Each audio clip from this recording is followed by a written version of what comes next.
ઘડીક તો ઓલા જગદીશભાઈને આપો ઘડીક. સાહેબ ઘડીક બેહો તો.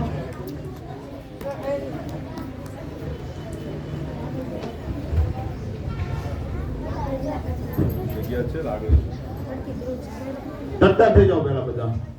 ભારત માતા કી ટટ્ટા. આપણી સ્કૂલમાં આજે રામકૃષ્ણ વિવેકાનંદ સેવાશ્રમ ટ્રસ્ટ થી અભિષેકભાઈ આવ્યા છે, તો એમનું આપણે શાળા વતી હાર્દિક સ્વાગત કરીએ છીએ.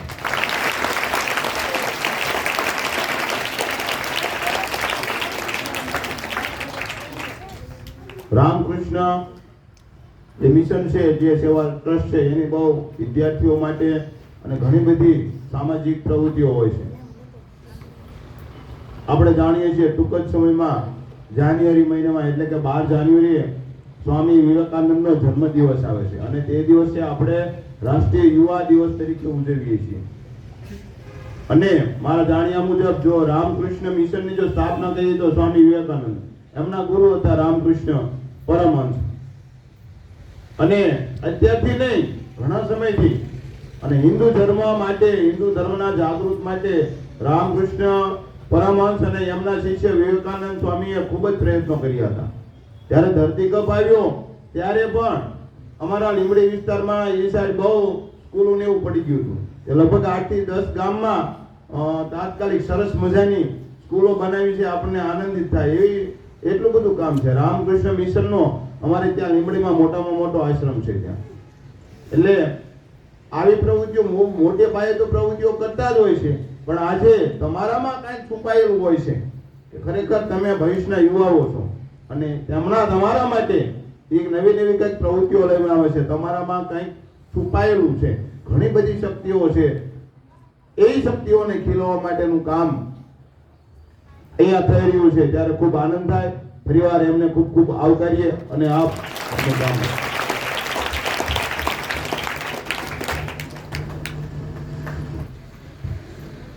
તો જગદીશ સરનો ખૂબ ખૂબ આભાર. જગદીશ સરે કીધું કે લીંબડીમાં જ્યારે જ્યાં શાળા નહોતી તો શાળા બનાવવામાં આવી, એ બધું પ્રાગજી મહારાજે કામ કરેલું. એમને રામકૃષ્ણ આપણે કેમ સ્વામિનારાયણ સંપ્રદાયમાં પ્રમુખ સ્વામી મહારાજને બાપા કહેતા, એની જેમ રામકૃષ્ણ મિશનમાં પ્રાગજી મહારાજને બાપા કહેતા. કારણ કે લીંબડી તાલુકો એવો હતો કે ત્યાં પાણી નહોતું, તો ત્યાં પાણી લાવવાનું જે મુખ્ય કામ છે, બરાબર, એ પ્રાગજી મહારાજે કર્યું. બહેનો 10-10 કિલોમીટર 5-5 કિલોમીટર દૂરથી પાણી લઈને આવો, પણ ઘડીક પર ઢોળી નાખ્યા બધા પુરુષો હોય. તો બાપા કીધાતા કે તમે આપણે બે બીડીના ઠૂઠા ફૂંકો છો અને પાણી બહેનો દૂરથી લઈને આવે છે, ઢોળી રાખો છો, બહુ કીધાતા.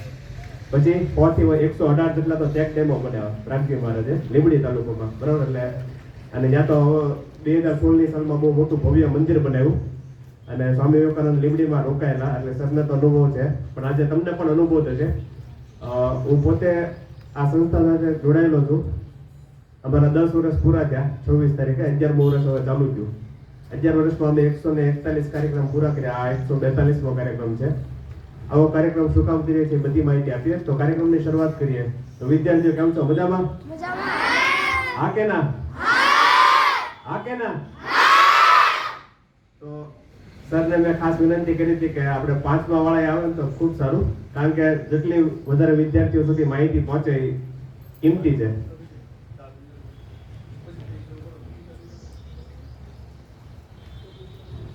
તો હું પણ જ્યારે તમારી જેમ શાળામાં હતો, સાવ ઠોઠ વિદ્યાર્થી હતો અને છેલ્લે બેઠેલો આટલા માટે બેઠેલો કારણ કે આગળ બેઠા હોય તો સાહેબ ઊભા કરે, એ હાલ તો બોલતા આનો જવાબ શું થાય, બરાબર. હમણાં મેડમ બેઠા હતા, મેડમ પૂછતા હતા કે આનો સવાલ, બરાબર. પણ તમે લોકોએ you done extremely grateful work. સમજાણું, હું ઇંગ્લિશ મીડિયમમાં ભણેલો છું, ઇંગ્લિશમાં જ ભણાવું છું. તમે કહો તો 1 કલાક ઇંગ્લિશમાં બોલી શકું, બરાબર. પણ તમે બધાએ બહુ જોરદાર કામ કર્યું. નોર્થનો જવાબ આપ્યો, ઈસ્ટ, વેસ્ટ, સાઉથ બધા સ્પેલિંગ સાચા જવાબ આપ્યા, ટોટલનો જવાબ આપ્યો. So you done extremely great work, બરાબર. હું ઇંગ્લિશ મીડિયમમાં ભણાવું છું એટલે તમને કહું છું કે તમારા બધાના સ્પેલિંગ સાચા હતા. હું જે શાળામાં ભણાવું છું ત્યાં અમુક વિદ્યાર્થીઓના સ્પેલિંગ ખોટા પડી જાય, સમજાણું. Even that school are having students which are not capable of writing the English, બરાબર. તો તમે લોકો બહુ જોરદાર કામ કરો છો. તો હું જ્યારે મારી શાળામાં હતો 8મા ધોરણમાં, ત્યારે હું છેલ્લે બેસતો, આટલા માટે કે હું આવું ટોટ વિદ્યાર્થી હતો. આપણને કોઈ શિક્ષક ઊભા કરે ને તો આપણને પૂછે કે આવડે નહીં. અમારી શાળામાં સ્વામીજીનો કાર્યક્રમ થયેલો. અને અમારી શાળામાં પ્રબોધ મહારાજ આવેલા, સ્વામી નિખિલેશ્વર પ્રબોધ મહારાજ આવ્યા. એનો 3 કલાકનો કાર્યક્રમ હતો, બપોરે 3 થી 6 નો. તમારે 1 જ કલાકનો કાર્યક્રમ છે, કારણ કે આપણે હું પાછું શાળાનો કાર્યક્રમ પાછું બગડવો ન જોઈએ, એટલે જે શિક્ષણ છે એ બગડવું ન જોઈએ, એ પણ ધ્યાન રાખવાનું છે. તો આટલા માટે 1 કલાકનો કાર્યક્રમ છે. હું ચા પી લઉં, બરાબર, 1 મિનિટમાં, પછી આપણે આગળ કરીએ.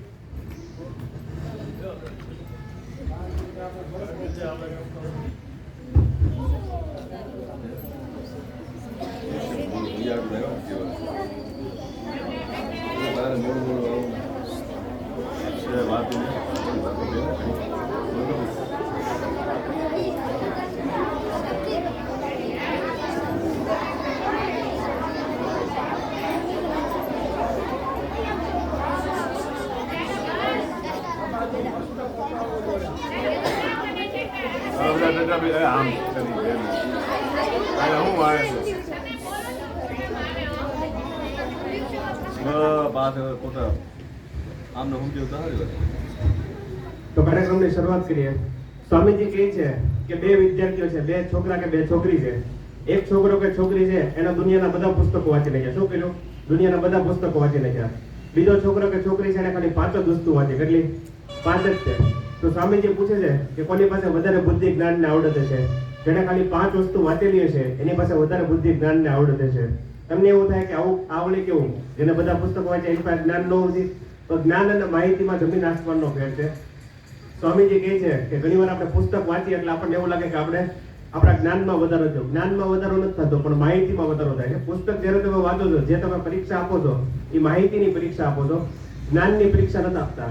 તમે ઘણીવાર આ બધા શિક્ષકો બેઠા છે એને કોઈથી પૂછજો કે વર્ગખંડની અંદર જે વિદ્યાર્થી પહેલા નંબરે પાસ થતો હોય અને 8મા ધોરણમાંથી નીકળ્યા પછી 20 વર્ષ પછી જ્યારે તમને રોડ ઉપર મળે કે ગમે ત્યાં મળે, એ સફળ હોય કે 50 માર્ક લાવવા વાળો વિદ્યાર્થી સફળ હોય? બરાબર, હું કેટલા વર્ષોથી ભણાવું છું એટલે તો તમને જાણીને નવાઈ લાગશે કે 50 માર્ક વાળો વિદ્યાર્થી હોય ને એ સફળ હોય, અને જે પહેલા નંબર વાળો વિદ્યાર્થી હોય ને એનું કઈ નક્કી ન હોય. શું કામ?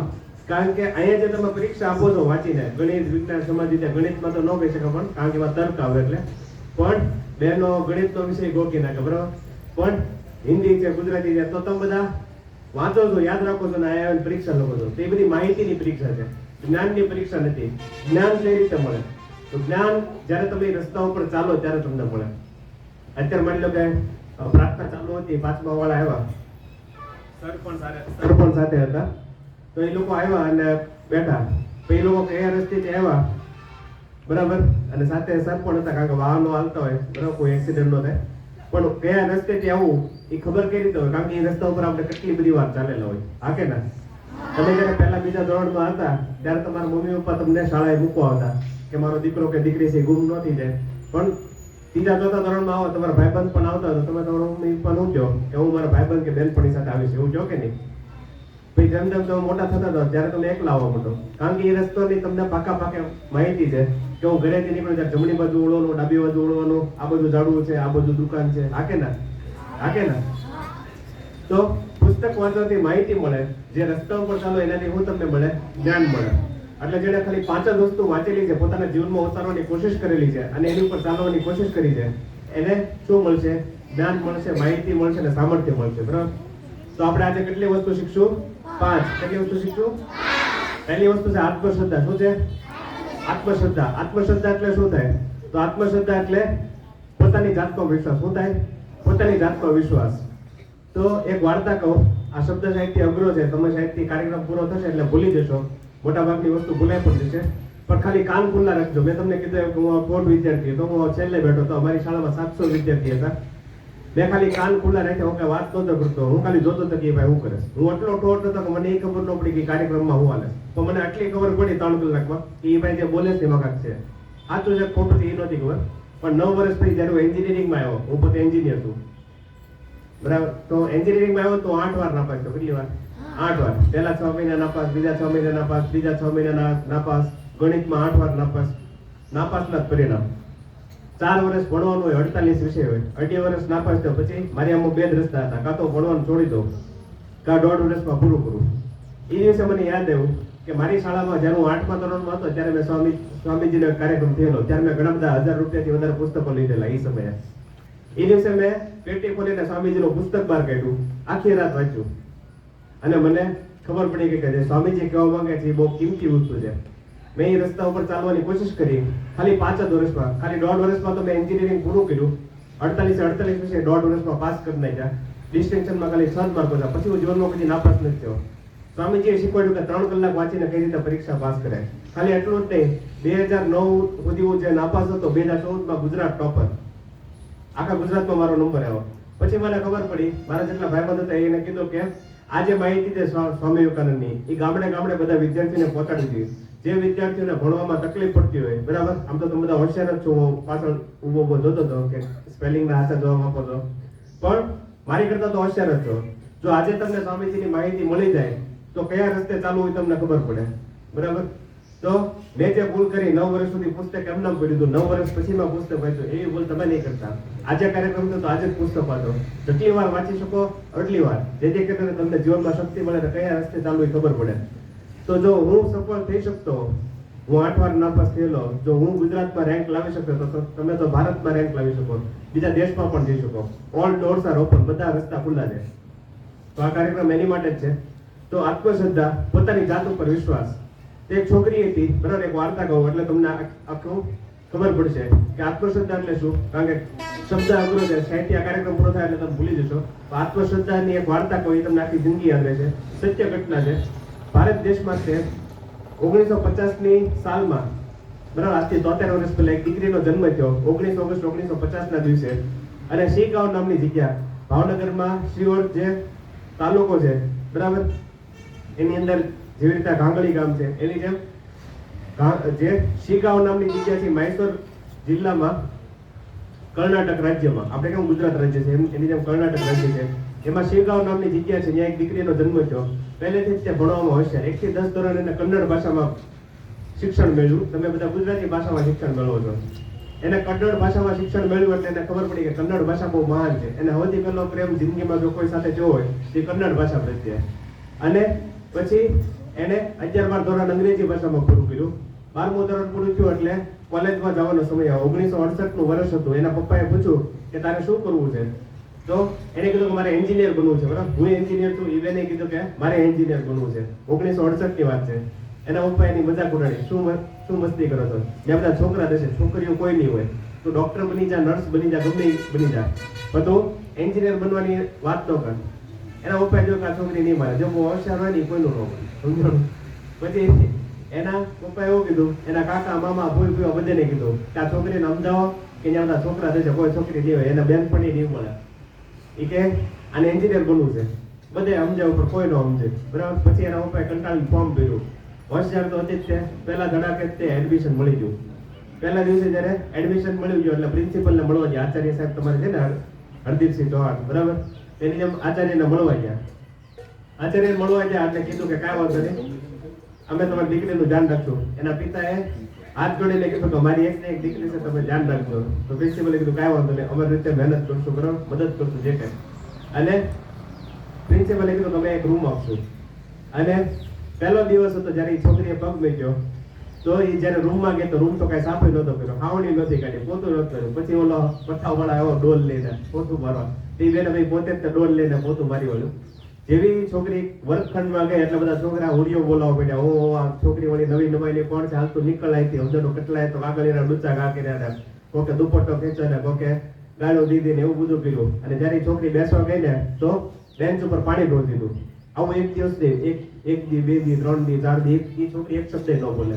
1 મહિના, 2 મહિના, 3 મહિના, 4 મહિના, 1 વર્ષ ગયું, 12 મહિના ગયા. 12 મહિના પછી ત્યારે પરિણામ આવ્યું. સ્કૂલમાં નહીં, હું કે કોલેજમાં નહીં, પણ આખી યુનિવર્સિટીમાં તમારે કેમ બીઆરસી હોય, બ્લોક રિસોર્સ, બ્લોકની અંદર કેટલી બધી શાળા આવતી હોય, બરાબર. બીઆરસી, સીઆરસીમાં કેટલી બધી શાળા આવતી હોય, એક શાળા ન હોય. તો એની જેમ આખી યુનિવર્સિટીને એમાં કેટલી બધી કોલેજ આવતી. એ બધી કોલેજમાં એ છોકરીનો પહેલો નંબર.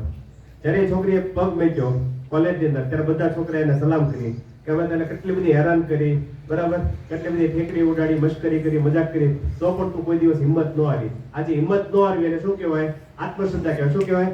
આત્મશ્રદ્ધા, પોતાની જાત ઉપર વિશ્વાસ. સ્વામીજી કહે છે કે આખી દુનિયા તમારી સામે તલવાર લઈને ઉભી જાય, તમારા મા, બાપ, ભાઈ, બહેન, મિત્ર, વાલી, બેનપણી, શિક્ષક, તો પણ તમને તમારી જાત ઉપર વિશ્વાસ હોવો જોઈએ. જો તમને તમારી જાત ઉપર વિશ્વાસ હશે તો તમે ઇતિહાસ બનાવી શકશો. બાકી તમારી કિંમત હાવ કોડીની છે, બરાબર. તમે પથરા અને ઝાડવાની માફક આવ્યા અને મરી ગયા, કોઈને કાંઈ લેવા દેવા નહીં હોય. તો મહાન કાર્ય કરવું હોય તો આત્મશ્રદ્ધા હોવી જોઈએ. શું હોવું જોઈએ? આત્મશ્રદ્ધા. સ્વામીજી કહે છે કે જૂના ધર્મ કેવું છે, જેને પ્રભુમાં શ્રદ્ધા નથી ઈ નાસ્તિક છે. નવો ધર્મ શું કહે છે? જેને પોતાની જાતમાં શ્રદ્ધા નથી ઈ નાસ્તિક છે. એટલે સૌથી પહેલી જરૂરિયાત શું છે? આત્મશ્રદ્ધા. શું છે? આત્મશ્રદ્ધા. પોતાની જાતમાં વિશ્વાસ. ગમે એ થાય, ભયંકર ખરાબ સમય આવી જાય તો પણ પોતાની જાત પર વિશ્વાસ ગુમાવવાનો નથી. હું કરી જ શકું છું. આપણે તો કેવું છે કે થોડાક ગણિત વિજ્ઞાન કે સમાજ વિદ્યા કે હિન્દી ગુજરાતીમાં ઓછા માર્ક આવે તો ત્યારે આપણે રોવા માંડીએ. તમે અત્યારે બધા વિદ્યાર્થી છો, તમારી ઉપર અત્યારે જવાબદારી કાંઈ ન હોય, તમારે અત્યારે ખાલી ભણવાનું જ હોય. તો થોડાક ઓછા માર્ક આવે, શિક્ષક થોડુંક ખીજાય છે, તમને તરત ખોટું લાગી જાય. તો ખોટું નથી લગાડવાનું, એવું સમજવાનું, બરાબર. સ્વામીજીએ કીધું કે આપણે એવું જીવન જીવવાનું કે આપણને કોઈ કાંઈ ન કહી જાય. તમને જો શિક્ષક કહે તો ખોટું લાગતું હોય, મેડમ કહે તો ખોટું લાગતું હોય, તો એવું વિચારવાનું કે આ વર્ષે તો મેડમ મને કહી ગયા, સર મને કહી ગયા, આગલા વર્ષે એટલી મહેનત કરીશ કે સર કે મેડમ મને શાબાશી આપશે, બરાબર, મને કઈ કહેશે નહીં, ખીજાશે નહીં. આવું જો તમે વિચારશો તો તમે પ્રગતિ કરશો. પણ જો તમે એવું વિચારશો કે આ મેડમ કે સર તો ખીજાતા હોય, તો તમે કે તમારી થોડી આરતી ઉતારે તમે નાપાસ થવા સમજાણું કે વાહ દીકરા વાહ દીકરી, તમે તો બહુ મહાન કાર્ય કર્યા છે, તમારું ત્યાં પૂતળું વેચશો, હવે દરરોજ પૂજા ઉતારશે, એવું કે થોડું કે, બરાબર. તો તમારી પ્રશંસા થશે જ્યારે તમે આગળ આવશો ત્યારે. પહેલી માટે તમારે જાતે મહેનત કરવી પડશે. એક શિક્ષક 30 વિદ્યાર્થીની પરીક્ષા ન લખી શકે. તમને એવું થતું કે આ શિક્ષક આપણને ભણાવે છે, શિક્ષક આપણા મિત્ર પણ છે, સમજાણું. તો તમે મેડમ કે સરને એમ કહેતો કે સર કાકા હેલ્પ કરાવો, તો શિક્ષક પરીક્ષામાં ચોરી કરાવવા માટે, મદદ કરવા માટે નથી. શિક્ષક તમને અહીંયા જે કાંઈ ગાઈડન્સ, માહિતી જોઈતી હોય એની માટે છે. તમારા રસ્તામાં જે કાંઈ હર્ડલ્સ હોય, જે કાંઈ રૂકાવટ હોય એ દૂર કરવા માટે છે, એની માટે છે. પરીક્ષામાં તમને મદદ નહીં કરાવે. તો એની માટે તો તમારે જ પેપર લખવાનું છે, તમારે જ તે પરીક્ષા આપવાની છે, તો તમારે તૈયારી કરવાની છે, અને એની માટે તમારે દોડવાનું છે. આ વસ્તુ તમારા દિમાગમાં ફિટ કરી નાખો, બરાબર.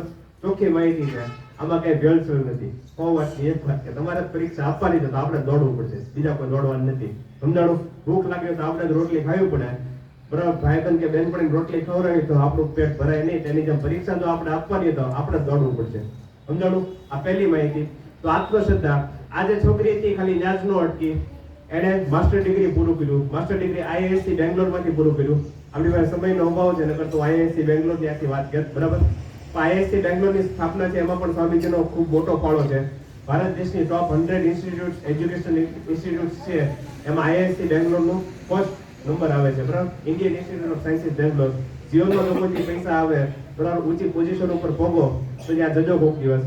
જ્યાં આપણે દેશના સૌથી મહાન વૈજ્ઞાનિકો બહાર આવેલા છે, સંસ્થામાંથી, બરાબર. તેની સ્થાપના પાછળ પણ સ્વામી વિવેકાનંદનો બહુ મુખ્ય ફાળો છે.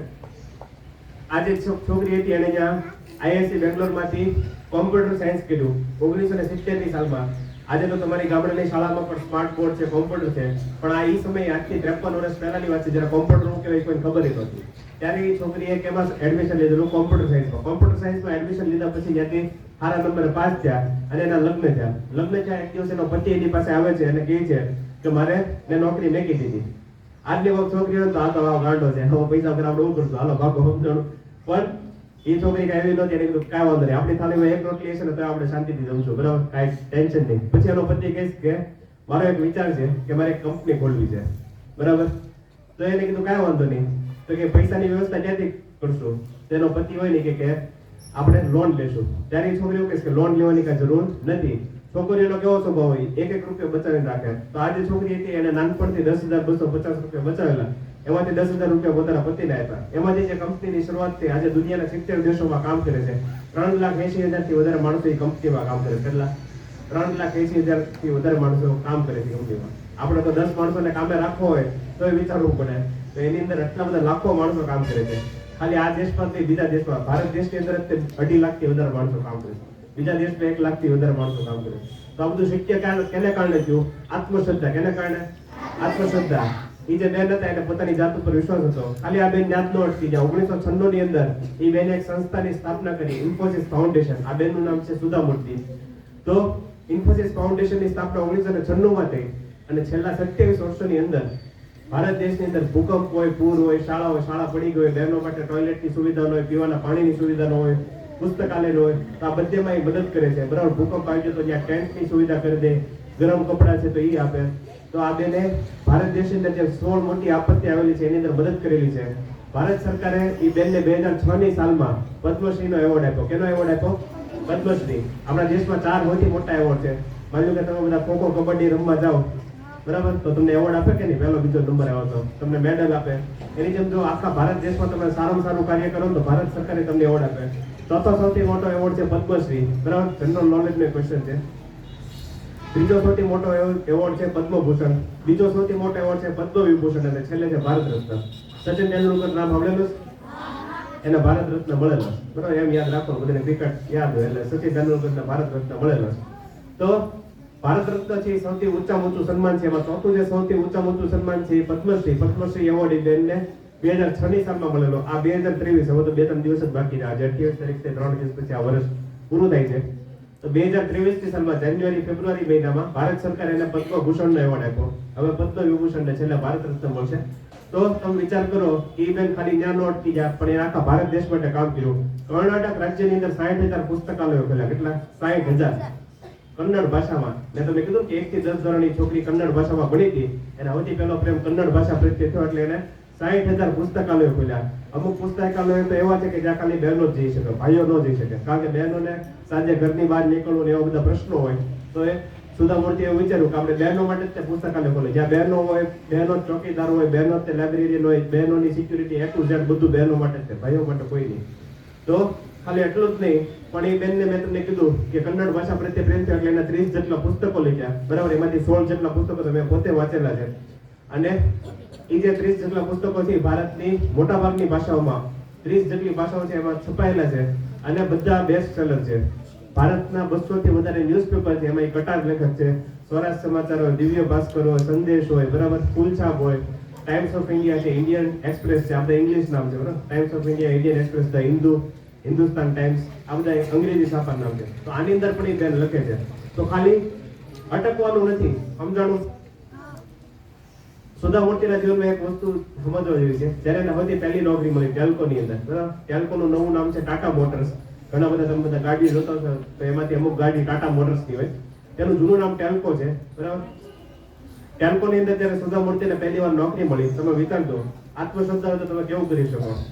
તો બહેનો માટે ટોયલેટની સુવિધા નહોતી, પીવાના પાણીની સુવિધા નહોતી, પેન્ટ્રી નહોતી, રેસ્ટિંગ રૂમ નહોતો. એને પત્ર લખ્યો ટાટા મોટર્સના માલિકને ટેલ્કોમાં. એને પત્ર લખ્યો કે તમે મને નોકરી તો આપી પણ આ બહેનો માટે તો કઈ સુવિધા જ નથી. તો તમે વિચાર કરજો, બીજો કોઈ તો ડરી જાય, એનો હાથ ધ્રુજવા માટે કે પત્ર લખો કે ન લખો. એ તો પત્ર મેકલાય નહીં. આ બેને પત્ર મેકલો, સામેથી શું જવાબ આવ્યો ખબર? એને કીધું કે અમારી ભૂલ થઈ ગઈ બેન, અમને માફ કરજો. હકીકતમાં અમારે બહેનો માટે સુવિધા કરવી જોઈએ. આખા ભારતમાં જેટલી પણ ટાટા મોટર્સની બ્રાન્ચીસ હતી જ્યાં એ લોકોએ સુવિધા ઊભી કરી બહેનો માટે, પેન્ટ્રીની, બરાબર, વોશરૂમની, પાણી પીવાની સુવિધા. તો જો તમને આત્મશ્રદ્ધા હશે તો તમે ભયંકર પ્રગતિ કરી શકશો, બાકી પ્રગતિ નહીં કરી શકો. એટલે શું થશે? આત્મશ્રદ્ધા. શું? આત્મશ્રદ્ધા, પોતાની જાત ઉપર વિશ્વાસ. બીજી વસ્તુ છે નિર્ભયતા. શું છે? નિર્ભયતા. કોઈ પણ બાબતથી ડરવાનું નહીં. સ્વામીજી હતા એ જીવનમાં કોઈ પણ બાબતથી ડરતા નહીં. સ્વામીજીનો જન્મ છે 12 જાન્યુઆરી 1863 દિવસે સરાએ લખ્યું ને કે રાષ્ટ્રીય યુવા દિવસ. ભારત સરકાર 1984 માં ઇન્દિરા ગાંધીનો જ્યારે સમય હતો, ઇન્દિરા ગાંધી વડાપ્રધાન હતા, ત્યારે આખા ભારત દેશના ઇતિહાસ ઉપર નજર રાખી કે ભારત દેશમાં એવું કોણ વ્યક્તિ છે કે જે યુવાનો માટે રોલ મોડલ હોઈ શકે. તો તમે બધા ગામડામાં રહ્યો છો, ગામડામાં તમે રાતે આકાશમાં જોવો છો? કોઈ તારા બારા જોવો છો? હા કે ના? ખડતો તારો જોયેલો કોઈ દી? ખડતો તારો નથી જોયો? આજે જોજો, બરાબર, જેને ન જોઈએ. આમ જોવાનું, અત્યારે શું કે જાન્યુઆરી ફેબ્રુઆરીમાં ઉલ્કા વર્ષા થાય છે, એટલે જોજો, સમજવાનું. ફેબ્રુઆરી મહિના સુધી એસ્ટેરોઇડ્સ, ઇંગ્લિશમાં એસ્ટેરોઇડ્સ કહેવાય, ગુજરાતીમાં આપણે ઉલ્કા વર્ષા કહીએ. તો એસ્ટેરોઇડ્સ પડે છે, તો જોજો ખડતો તારો હોય ને કેટલી સેકન્ડ કરે? 1-2 સેકન્ડ કરે કે 1-2 કલાક કરે? 1-2 સેકન્ડ કરે ને. હજી આમ તમે જો એ ખરી ગયો, સમજાણું. અને એનો કરોડો પ્રકાશ વર્ષ દૂર હોય, એ કરોડો વર્ષો પહેલા ખરી ગયો હોય. એનો પ્રકાશ આપણે પૃથ્વી સુધી પહોંચતા, બધું આ વિજ્ઞાનમાં પૃથ્વી સુધી પહોંચતા કરોડો વર્ષો લાગે, પછી આપણને એવું લાગે, સમજાણું, એ તો ખરી તો કેટલા વર્ષો પહેલા ગયો, પણ એનો પ્રકાશ પહોંચતા વાર લાગે. તો ખડતો તારો જેવી રીતે 1-2 સેકન્ડમાં ખરી જાય, બરાબર, એ વીજળી ગતિ કહેવાય. શું કહેવાય? વીજળી ગતિ. તમે જો એની પહેલા તો કામ પતી ગયું. તો સ્વામીજીનું જીવન એવું હતું. સ્વામીજી કેટલા વર્ષ જીવ્યા? 39 વર્ષ 5 મહિના અને 24 દિવસ. કેટલા? 39 વર્ષ 5 મહિના અને 24 દિવસ. આટલું લાંબુ આયુષ્ય જીવ્યા અને ભવ્ય કામ કર્યું. હાવ છેલ્લે પથારી વસ હતા સ્વામીજી, ત્યારે એના બધા શિષ્યો રોવા માંડ્યા, કારણ કે સ્વામીજી બીમાર હતા. એના બધા શિષ્યો રોવા માંડ્યા, ત્યારે સ્વામીજીએ કીધું કે રો છો હું કામ? બરાબર, એની પર જરીકે શક્તિ નથી, પણ ખાટલામાંથી ઉભા થઈને કીધું કે તમે રો છો શું કામ? મેં જે કાર્ય કર્યું છે 1500 વર્ષ ચાલશે. કેટલા વર્ષો સુધી? 1500 વર્ષ. આપણે 60 વર્ષ જીવીએ તો આપણું કામ 1 કલાકે ન હાલતું હોય. સમજાણું? અને આ વ્યક્તિ છે 39 વર્ષ 5 મહિના 24 દિવસ જીવે ને, એ પોતે એવી ગેરંટી આપે છે કે આ જે જગ્યા છે ત્યાંથી એવા મહાન સાધુ સંતો પેદા થશે કે આખા ભારતની કાયા પલટ કરી નાખશે. બરાબર. અને સ્વામીજી 1897 માં કહે છે કે આટલા 50 વર્ષમાં ભારત દેશ આઝાદ થશે. 1897 વત્તા 50 કરો એટલે 1947 થાય. 1897 માં સ્વામીજીએ એમ કીધેલું કે આગલા 200 વર્ષમાં ભારત સુપર પાવર બનશે, એટલે 2097. બરાબર. અને અખંડ ભારત ઊભું થશે. કઝાકિસ્તાન, પાકિસ્તાન, બાંગ્લાદેશ, મ્યાનમાર, શ્રીલંકા, ભૂટાન આ બધું ભારતમાં મળી જશે. આ બધી સ્વામી વિવેકાનંદની ભવિષ્યવાણી છે. અને આગળ 600 વર્ષમાં ભારત એટલી બધી ટોચ ઉપર જશે કે જે ભારતનો ભૂતકાળ હતો એ પણ ભૂલાઈ જશે. ભારતના ભૂતકાળને શું કહેવાય? સોની કે ચીડિયા. બરાબર. આપણે 70 વર્ષની અંદર આપણે કેટલું સોનું ભેગું કરી લીધું? 30% થી વધારે. આજે ભારત દેશની અંદર 30% થી વધારે સોનું છે આખી દુનિયાનું. તો જો 70 વર્ષની અંદર આપણે આટલી પ્રગતિ કરી શકતા હોય તો સ્વામીજીએ જે કીધું છે એ સત્ય છે. બરોબર, એમાં કઈ ખોટું નથી. તો સ્વામીજીના જે બધા વિચારો હતા એ ભવ્ય હતા. તો સ્વામીજીનો જન્મ 12 જાન્યુઆરી 1863 ના દિવસે થયો. 1984 માં ઇન્દિરા ગાંધીએ નજર કરી કે ભારત દેશમાં એવું કોણ છે કે યુવાઓ માટે આદર્શ હોઈ શકે, તો એક જ વ્યક્તિનું નામ આવ્યું કે સ્વામી વિવેકાનંદ. કારણ કે સાવ નાની અમથી ઉંમરમાં વીજળી ગતિથી જેણે કાર્ય કર્યું છે. બરાબર. વીજળી ગતિથી શું કામ? કારણ કે આજે મારે કોકને ફોન કરવો હોય તો ફોન ઉપાડીને તરત ફોન કરી શકું. ત્યારે એવો સમય નહોતો. પત્ર લખવો પડે, અને પત્ર અહીંથી અમેરિકા જાય એમાં 4 મહિના લાગે. અમેરિકાથી પત્ર લખે તો અહીંયા ફક્ત 4 મહિના લાગે. ત્યારે ખાલી તાર જ હતા, બીજું કાંઈ નહોતું. તો એ સમયે જ્યારે મોબાઈલ નહોતા, વોટ્સએપ નહોતું, ફેસબુક નહોતું, ઇન્સ્ટાગ્રામ નહોતું, એ સમયે સ્વામીજીએ ઝડપી કાર્ય કરેલું છે. તો આટલા માટે સ્વામીજીને આપણે રાષ્ટ્રીય યુવા દિવસના આઇકોન તરીકે, આદર્શ તરીકે આપણે માનીએ છીએ. તો ભારત દેશમાં જો યુવાનો માટે કોઈ આદર્શ હોઈ શકે તો એ કોણ છે? સ્વામી વિવેકાનંદ. તો સ્વામી વિવેકાનંદ 39 વર્ષ 5 મહિના 24 દિવસ જીવ્યા. તો એનો જન્મ 12 જાન્યુઆરી 1863 ના દિવસે થયો. એ દિવસે મકર સંક્રાંતિ હતી. શું હતું? મકર સંક્રાંતિ. તમને એમ થતું છે કે સર અત્યારે તો આપણે 14 જાન્યુઆરી ઉજવીએ છીએ, બરાબર, પણ દર 100 વર્ષે મકર સંક્રાંતિ એક દિવસ પાછળ આવે. કેટલા? એક દિવસ પાછળ. એ 19મી સદી હતી. 19મી સદીમાં આપણે 12 જાન્યુઆરી ઉજવતા, 20મી સદીમાં આપણે 13 જાન્યુઆરી ઉજવતા, અને 21મી સદીમાં આપણે 14 જાન્યુઆરીએ મકર સંક્રાંતિ ઉજવીએ છીએ. તો સ્વામીજીનો જન્મ સવારે 6 વાગ્યામાં થોડીક મિનિટ પહેલા થયો. સ્વામીજી જ્યારે અમેરિકામાં હતા ત્યારે ત્યાં ભગીની મંડળ હતું, સિસ્ટર્સ ક્લબ. એ બધા ભગીની મંડળે સ્વામીજીને વિનંતી કરી કે હે સ્વામીજી, તમે એટલા મહાન છો તો તમે તમારી મા વિશે થોડુંક બોલો. તો સ્વામીજી ઉભા થયા અને સ્વામીજી બોલ્યા કે મને ગર્વ છે મારી માતા ઉપર કે જેણે મને જન્મ આપ્યો. કારણ કે મારી માતાએ કેટલા બધા વર્ષો સુધી તપ કર્યા, જપ કર્યા, ઉપવાસ કર્યા, વ્રત કર્યા, એની પછી મારો જન્મ થયો. અને સ્વામીજી કહે છે કે મને ગર્વ છે કે હું આર્યપુત્ર છું. શું છું? આર્યપુત્ર. ભારત દેશનું બીજું નામ શું છે? આર્યવર્ત. શું નામ છે? આર્યવર્ત. એની પાછળનું કારણ શું છે? તો સ્વામીજી આખું કહે છે કે ભારત દેશની અંદર કરોડો વર્ષોથી, અત્યારથી નહીં, કરોડો વર્ષોથી બહેનો છે, મહિલાઓ છે, એ બધા વ્રત કરે, ઉપવાસ કરે, જપ કરે, તપ કરે. ફૂલ કાંડલી વ્રત છે, પછી જીવંતિકા વ્રત છે, હમણાં 2 દિવસ પહેલા પૂનમની વ્રત ગઈ. બરાબર. આ બધા વ્રત છે એ હું કામ કરો છો? એની પાછળનું કારણ છે કે જ્યારે આ બધી દીકરીઓ મોટી થાય અને જ્યારે માં બને ત્યારે એના પેટમાંથી જે બાળક પેદા થાય કેવું હોય? શક્તિશાળી હોય. કેવું હોય? શક્તિશાળી હોય. માયકાંગનું ન હોય. તો સ્વામીજી કહે છે કે મેં મારી માતાને પોતે જોયેલું છે કે મારી માતાને કેટલા બધા દિવસો સુધી ખાવાનું પણ ન મળે. કારણ કે મારા મમ્મીએ કેટલા બધા દિવસો સુધી વ્રત રાખેલા હતી. સૌથી છેલ્લે જમે, પેલા બધીને જમાડે, પછી છેલ્લે જમે. તો મેં મારી આંખે જોયું છે કે મારા મમ્મી જ્યારે વ્રત કે ઉપવાસ રહે ત્યારે છેલ્લે જ્યારે જમે ત્યારે એની પાસે જમવાનું પણ ન હોવું જોઈએ. તો સ્વામીજી કહે છે કે મારા મમ્મીએ કેટલા બધા વર્ષો સુધી તપસ્યા કરી, એની પછી મારો જન્મ થયો. બરાબર. મુખ્ય પુસ્તક અહીંયા લાઇબ્રેરીનો સેટ છે, એમાં હશે, અહીં તમને આજે આપશે. બરાબર. એની અંદર છે, પણ આપણે એટલી માહિતી રાખીએ, સમયનો અભાવ છે એટલે.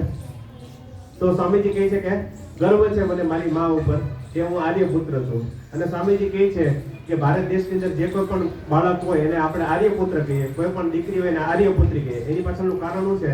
કારણ કે એની જે દીકરીઓ છે કેટલા બધા વર્ષોથી, બરાબર, તમારા મમ્મી છે, એના મમ્મી છે, દાદી, પરદાદી, બધા કરોડો વર્ષોથી આ કર્યા કરે, બરાબર, પૂજા તપ. એને કારણે શું થાય? તમારું મન પવિત્ર થાય અને તમારું જીવન પવિત્ર થાય. તો આજે તમને ખબર પડી છે કે તમે જે બધા વ્રત કરો છો એની પાછળનું કારણ શું. તો આ બધું કીધું અને સ્વામીજી પછી એક વાર્તા કહી છે. વાર્તા સાંભળવી છે?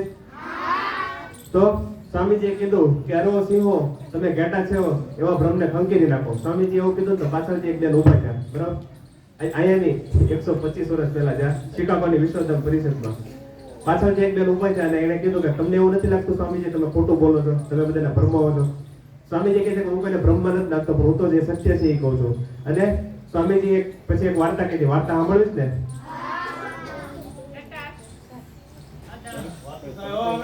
તડકો આવતો હોય આગા પાછળ થાય હોય ને બે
તો આપણે શરૂઆત કરી, બરાબર?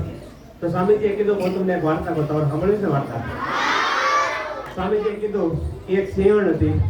એક સિંહણ હતી, એના પેટમાં સિંહનું બચ્ચું હતું. અને એ સિંહણ હતી ઠેકડો મારવા ગઈ નદીની ઓલી બાજુ. ઠેકડો મારવા ગઈ તો એના પેટમાં જે સિંહનું બચ્ચું હતું એની બહાર આવી ગયું અને સિંહણ ડંડા મરી ગઈ. આ બાજુથી ઘેટાનો ટોળો આવતો હતો. શું આવતું હતું? ઘેટાનો ટોળો આવતો હતો. ઘેટાનો ટોળો આવતો હતો ને ઘેટા શું કરે? ઘાસ ખાય ને અને બે બે કરે ને. તો આ જે ઘેટાનો ટોળો હતો ને એની અંદર સિંહનું બચ્ચું હતું એની મળી ગયું અને એ પણ ઘાસ ખાવા માંડ્યું અને બે બે કરવા માંડ્યું. કેટલા બધા વર્ષો પછી એક સિંહ શિકાર કરવા આવ્યો. સિંહ ઘેટાનો શિકાર કરવા આવ્યો. એ વિચારવા માંડ્યો લે સિંહ અને ઘાસ ખાય છે અને બે બે કરે છે. એને કીધું અહીંયા આવ્યો. એને કીધું તું સિંહ છો? ઓલો કે બે બે. એને કઈ આવડે નહીં, કેટલા બધા વર્ષોથી ઘેટા એને જોવે. એને કીધું આને કઈ વિશ્વાસ નતો તો હું કહું છું કે સિંહ છે. એને કીધું કે જો, એને કીધું તું યાર એના તળાવ ઉપર લઈ ગયો. પહેલા બધા તળાવ ચોખ્ખા હતા, અત્યારે બધા તળાવમાં ગટરનું પાણી ના તે નાખી કેમિકલ નાખી બધું બગાડી દીધું. પહેલા તળાવ બધા ચોખ્ખા થાય. જો તારું મોઢું ને મારું મોઢું, તું સિંહ છો હું સિંહ છું. ઓલા સિંહે જિંદગીમાં બધી વિચાર્યું નતું કે સિંહ છે. આજે પહેલી વાર એને ખબર પડી કે હું સિંહ છું. એને કીધું હાલ તું ત્રાટ પાડ.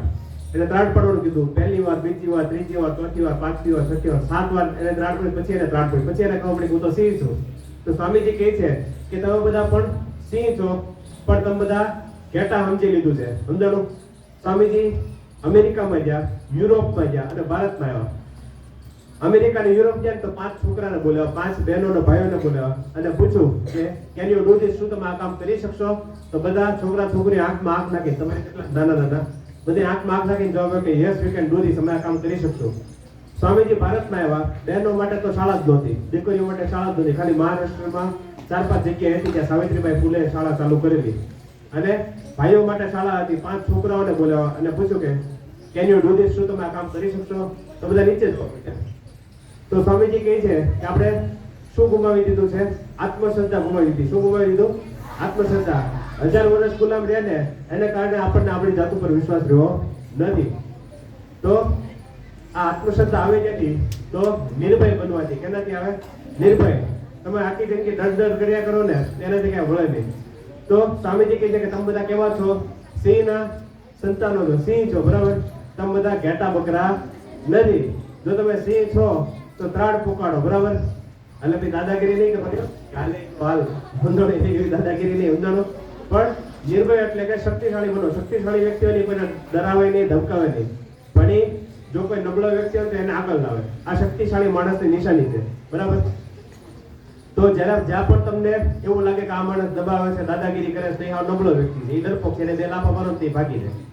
સમજાણો? તમને એવું લાગતું હોય કે આ દાદાગીરી કરે છે, તેને 2 લાફા મારો એમ તો ડરપોક જ હોય. બહુ રાયડું પાડતા આવા જે માણસો છે બહુ ડરપોક હોય.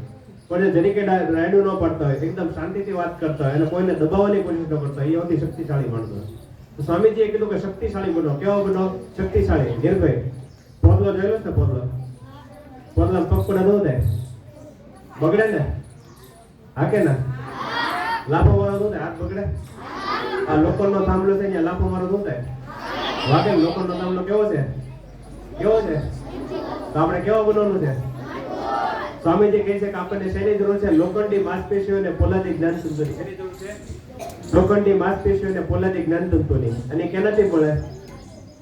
લાડવા પેંડા ખાવાથી, તો ઘી ગોળ ખાવાથી, તો કસરત કરવાથી.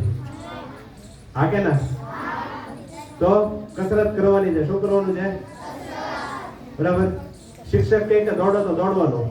બરાબર. બે નહીં અમુક હોય ને એમ કે સાહેબ આપણે પગમાં દુખે, ભાઈ શિક્ષક ને ખબર પડી કે આ બાઈક આંગલો છે, આનું કાંઈ નથી. જ્યાં બી ઉપરથી સેવ ભગવાન આવે એનું કાંઈ નથી ઊંડાણું. એટલે સ્વામીજીએ કીધું કે આપણે બહુ વાસળી વાળા કૃષ્ણ ભગવાનને યાદ કરી લીધા. બરાબર. કૃષ્ણ ભગવાન વાસળી વગર આપણે એને જ યાદ કરીએ. હવે એ ભૂલી જાઓ થોડા સમય માટે. આપણે હવે કુરુક્ષેત્રમાં જે કૃષ્ણ ભગવાન હતા એને યાદ કરો, જે અતિશય શક્તિશાળી હતા અને જે રથ ઉપર ઉભા હતા સમસ્ત પૃથ્વીનો ભાર લઈને. આપણે એ કૃષ્ણ ભગવાનને યાદ કરવાનું છે. પણ એ ક્યારે કરી શકીએ? જ્યારે આપણે શક્તિશાળી બનીએ ત્યારે. મોટા ભાગના માણસો કે અમને ભગવદ ગીતા નથી સમજાતી. એક સમય મારો એવો હતો. તો એ પાછળનું કારણ શું છે? કારણ કે આપણું શરીર કેવું છે? નબળું છે. દરરોજ કસરત કરો, દરરોજ કોશિશ કરો, બરાબર, તો તમારું શરીર કેવું બનશે? શક્તિશાળી. તો સ્વામીજી હતા એ નિર્ભય હતા, જીવનમાં કોઈથી ડરતા નહીં. મેં તમને કીધું કે સ્વામીજીનો જન્મ 12 જાન્યુઆરી 1863 દિવસે થયો. સ્વામીજીનું નાનપણનું નામ નરેન્દ્ર, એના પિતાનું નામ વિશ્વનાથ દત્ત, એના માતાનું નામ ભુવનેશ્વરી દેવી. એના મમ્મી હતા ને એના જીવનમાં કોઈ દિવસ એના દીકરાને ભૂતની વાર્તા જ નહોતી કીધી. એને મહાભારત રામાયણની જ વાર્તા કહે. 7 વર્ષના હતા ને, બરાબર, એટલે કે બીજા ધોરણમાં આવે ત્યારે તો સ્વામીજીને આખું મહાભારત રામાયણ મોઢે હતું. એકવાર કેવું થયું, ઝાડવા પર ઊંધામાંથી હિંચકા ખાતા હતા, બરાબર, ઊંધામાંથી લટકતા હતા, હિંચકા ખાતા હતા. એક દાદા હતા ને બાજુમાં, એ આવ્યા, એ નરેન્દ્ર હેઠો ઉતરી જા. નરેન્દ્ર તો હેઠા ઉતરી ગયા. તો નરેન્દ્રે પૂછ્યું, કેમ દાદા ઝાડવા ઉપર કેમ નહીં ચડવાનું? તો દાદા એવું કીધું કે ઝાડવા ઉપર ભૂત રહે છે. શું રહે છે? ભૂત રહે છે. બ્રહ્મ રાક્ષસ રહે છે. એ તારી ડોક મોડી રાખશે. નરેન્દ્ર જીવનમાં કદી ભૂત વિશે સાંભળેલું નહીં, કારણ કે એના મમ્મી એને કોઈ ભૂતની વાર્તા કહેતા જ નહીં. એને હંમેશા મહાભારત રામાયણની જ વાર્તા કહેતા. સમજાણો? તો નરેન્દ્ર નું હોય કે ભૂત ભૂત બોલી કેવું હોય, એ ક્યાં રહે છે, એ કેવા કપડા પહેરે છે, એ શું કાંઈ છે, મારે મળવું છે, મળાવો. સમજાણું? આવું એના દાદાને પૂછ્યું. દાદા કે આવું તો મને નથી ખબર, હું આને ક્યાંથી કહું? દાદા બાકી ગયા. સમજાણું? દાદા જેવા બાકી ગયા એટલે નરેન્દ્ર ઝાડો ઉપર હિંચકા ખાવા માંડ્યા. તેના બધા ભાઈબંધ હતા હરીની, એને રાડ્યું પડી. એ નરેન્દ્ર હેઠો ઉતરી જાય, ઝાડો ઉપર તો ભૂત રહી છે. ત્યારે નરેન્દ્ર એવું કીધું કે ઝાડો ઉપર ભૂત કાંઈ છે નહીં. હું આ ઝાડો ઉપર નાનો હતો ત્યારથી હિંચકા ખાઉં છું, આજ સુધી મેં ઝાડો ઉપર કાંઈ જોયું નથી. સ્વામીજી કહે છે કે તમને કોઈ કાંક કે એટલે માની લો, ચકાસો. શું કરો? ચકાસો. તમે ચકાસણી કરશો એટલે તમને તરત જ તે ડર દૂર થઈ જશે. નકર તો તમે ચકાસણી નહીં કરો તો તમે આખી જિંદગી ડરમાં જીવ્યા કરશો. તો ચકાસણી કરશો એટલે તમારો ડર દૂર થઈ જશે. અત્યારે જો બપોરના 12 વાગ્યા છે, બરાબર, 12 વાગ્યા છે અને તમે બધા અહીંયા બેઠા છો. અત્યારે તમે બધા મને જોઈ શકો હોય, તમને જોઈ શકું. પણ રાતે હું 12 વાગે તમને બોલાવો ને, ખાલી જે ખટારો પસાર થયો હોય ને તો તમે ભૂત પસાર થયો, હાલો ભાગો, અડધા તો બેભાન થઈ જાય. અડધા બેભાન થઈ જાય, અડધાને આમ ઉલટી થઈ જાય, અડધાને દવાખાના ભેગા કરવા પડે. સમજાણો? કાંઈ ન હોય.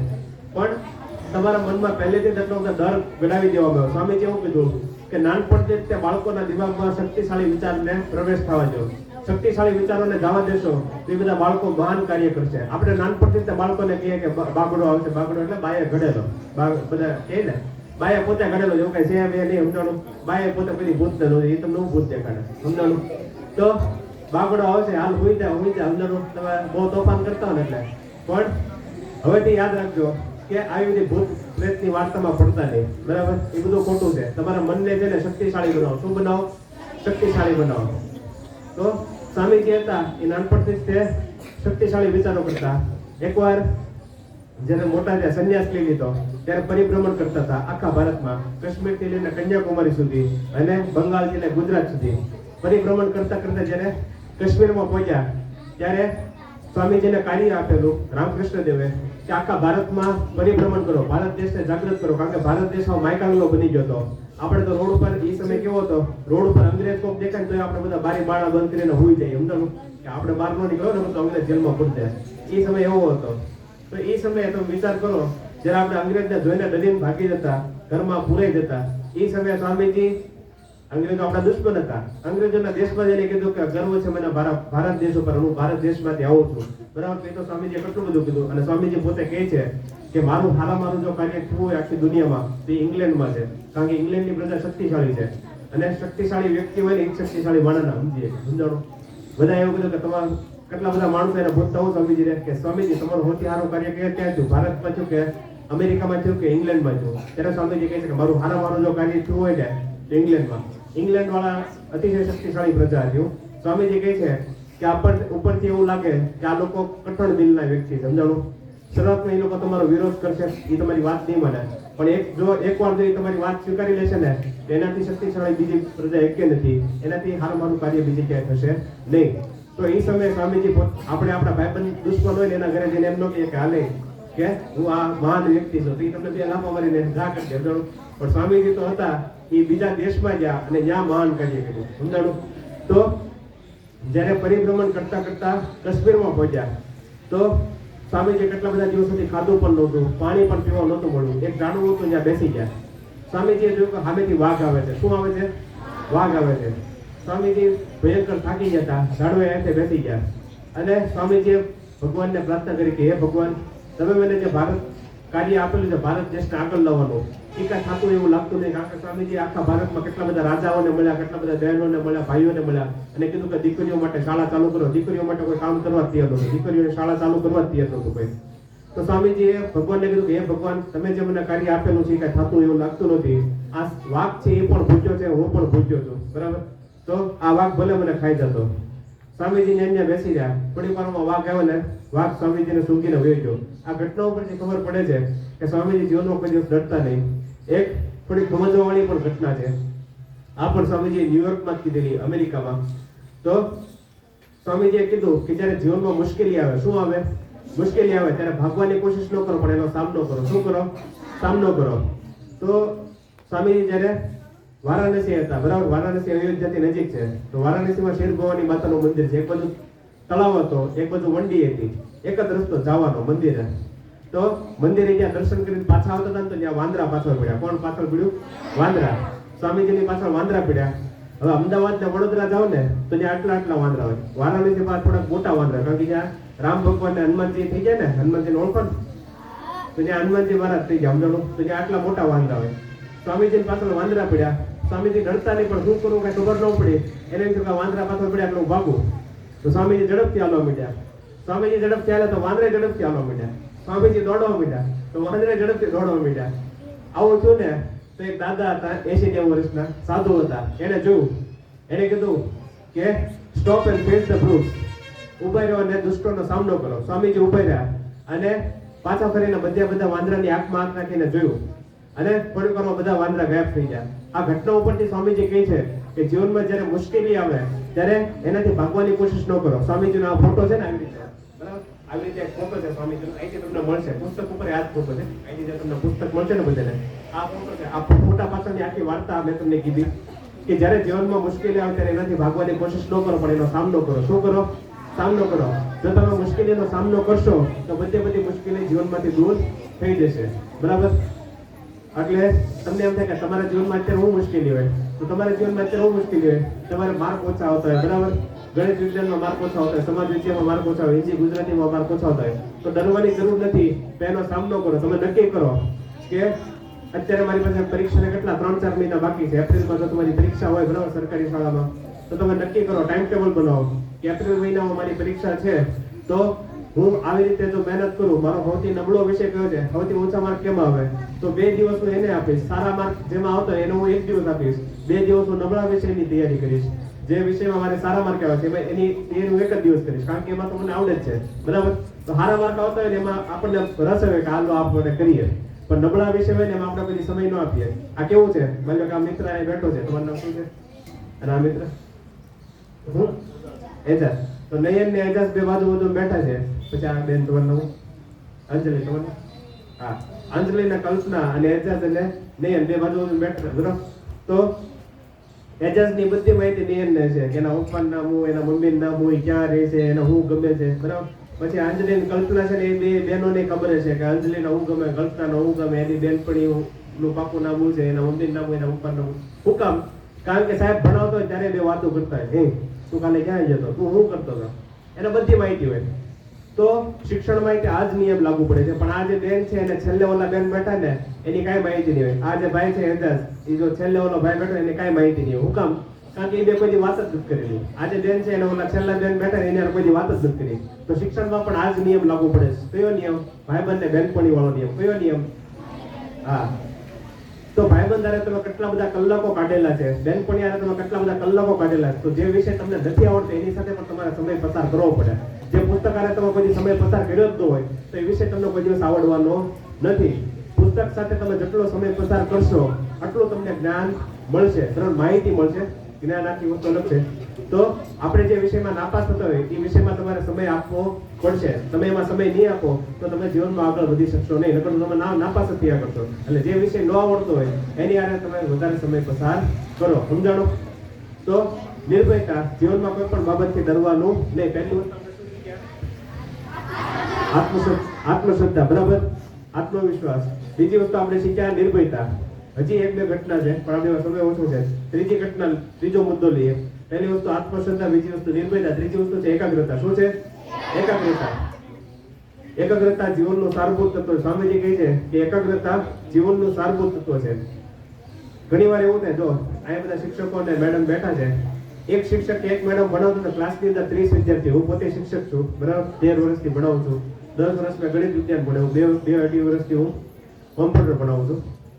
અને ઘણા વર્ષોથી આપણે 100% રિઝલ્ટ આપીએ છીએ, બરાબર. મેં આજે જે વિદ્યાર્થીઓ ભણાવેલી ફોરેનમાં પહોંચ્યા, મેં એવા વિદ્યાર્થીને પાસ કરાવેલા છે જેના ગુજરાતીમાં નામ લખતા ન આવડતું, બરાબર, બોર્ડમાં પાસ કરેલા છે. તો આ બધું કેને કારણે? સ્વામીજીએ જે રસ્તો દેખાડ્યો એને કારણે. 2 વર્ષે એક વિદ્યાર્થી હતો, એ ભાવનગરમાં બધા શિક્ષકોએ કીધું કે આ બધી પાસ જ ન થાય, બધા ટ્યુશન વાળાએ કીધું આ બધી પાસ જ ન થાય. છેલ્લે એને મને ફોન કર્યો કે સાહેબ આ બધું એમ કે હું બધી પાસે જ નહીં. મેં કીધું તો આવી જા, ત્યારે હું પાસ ન હોતા કરાવી જ દઉં, ગેરંટી. આજે ફોરેનમાં છે, બોલો. તો કહેવાનો મતલબ એમ છે કે તમને તમારી જાત ઉપર વિશ્વાસ હોવો જોઈએ. ત્રીજી વસ્તુ છે એકાગ્રતા. જ્યારે હું નવો શિક્ષક તરીકે લાગ્યો ને, શિક્ષકને કેવું હોય તો વિદ્યાર્થી વાતો કરતા હોય, તોફાન કરતા હોય, સીધો લાફો મારતો. તો પહેલા હોય તે છેલ્લી બેન્ચે જે બેઠા એની વાતો કરતા હોય, સીધો લાફો મારતો. પછી જેમ જેવો સ્વામીજીના પુસ્તક વાંચે એમ ખબર પડી કે આ બધા વિદ્યાર્થીઓને ભણવામાં રસ હુકમ નથી. પછી ખબર પડી કે સ્વામીજી એવું કીધું કે એની પાસે એકાગ્રતા નથી. શું નથી? એકાગ્રતા નથી. એક જ શિક્ષક હોય કે એક જ મેડમ હોય, એક જ તે વર્ગખંડની અંદર 30 વિદ્યાર્થી બેઠા તો એક છોકરો કે છોકરી છે એનો પહેલો નંબર આવે, જ્યારે બીજો છોકરો કે છોકરી છે એનો છેલ્લો નંબર આવે. આનું કારણ શું? તો જેનો પહેલો નંબર આવે છે એની પાસે શું છે? એકાગ્રતા છે.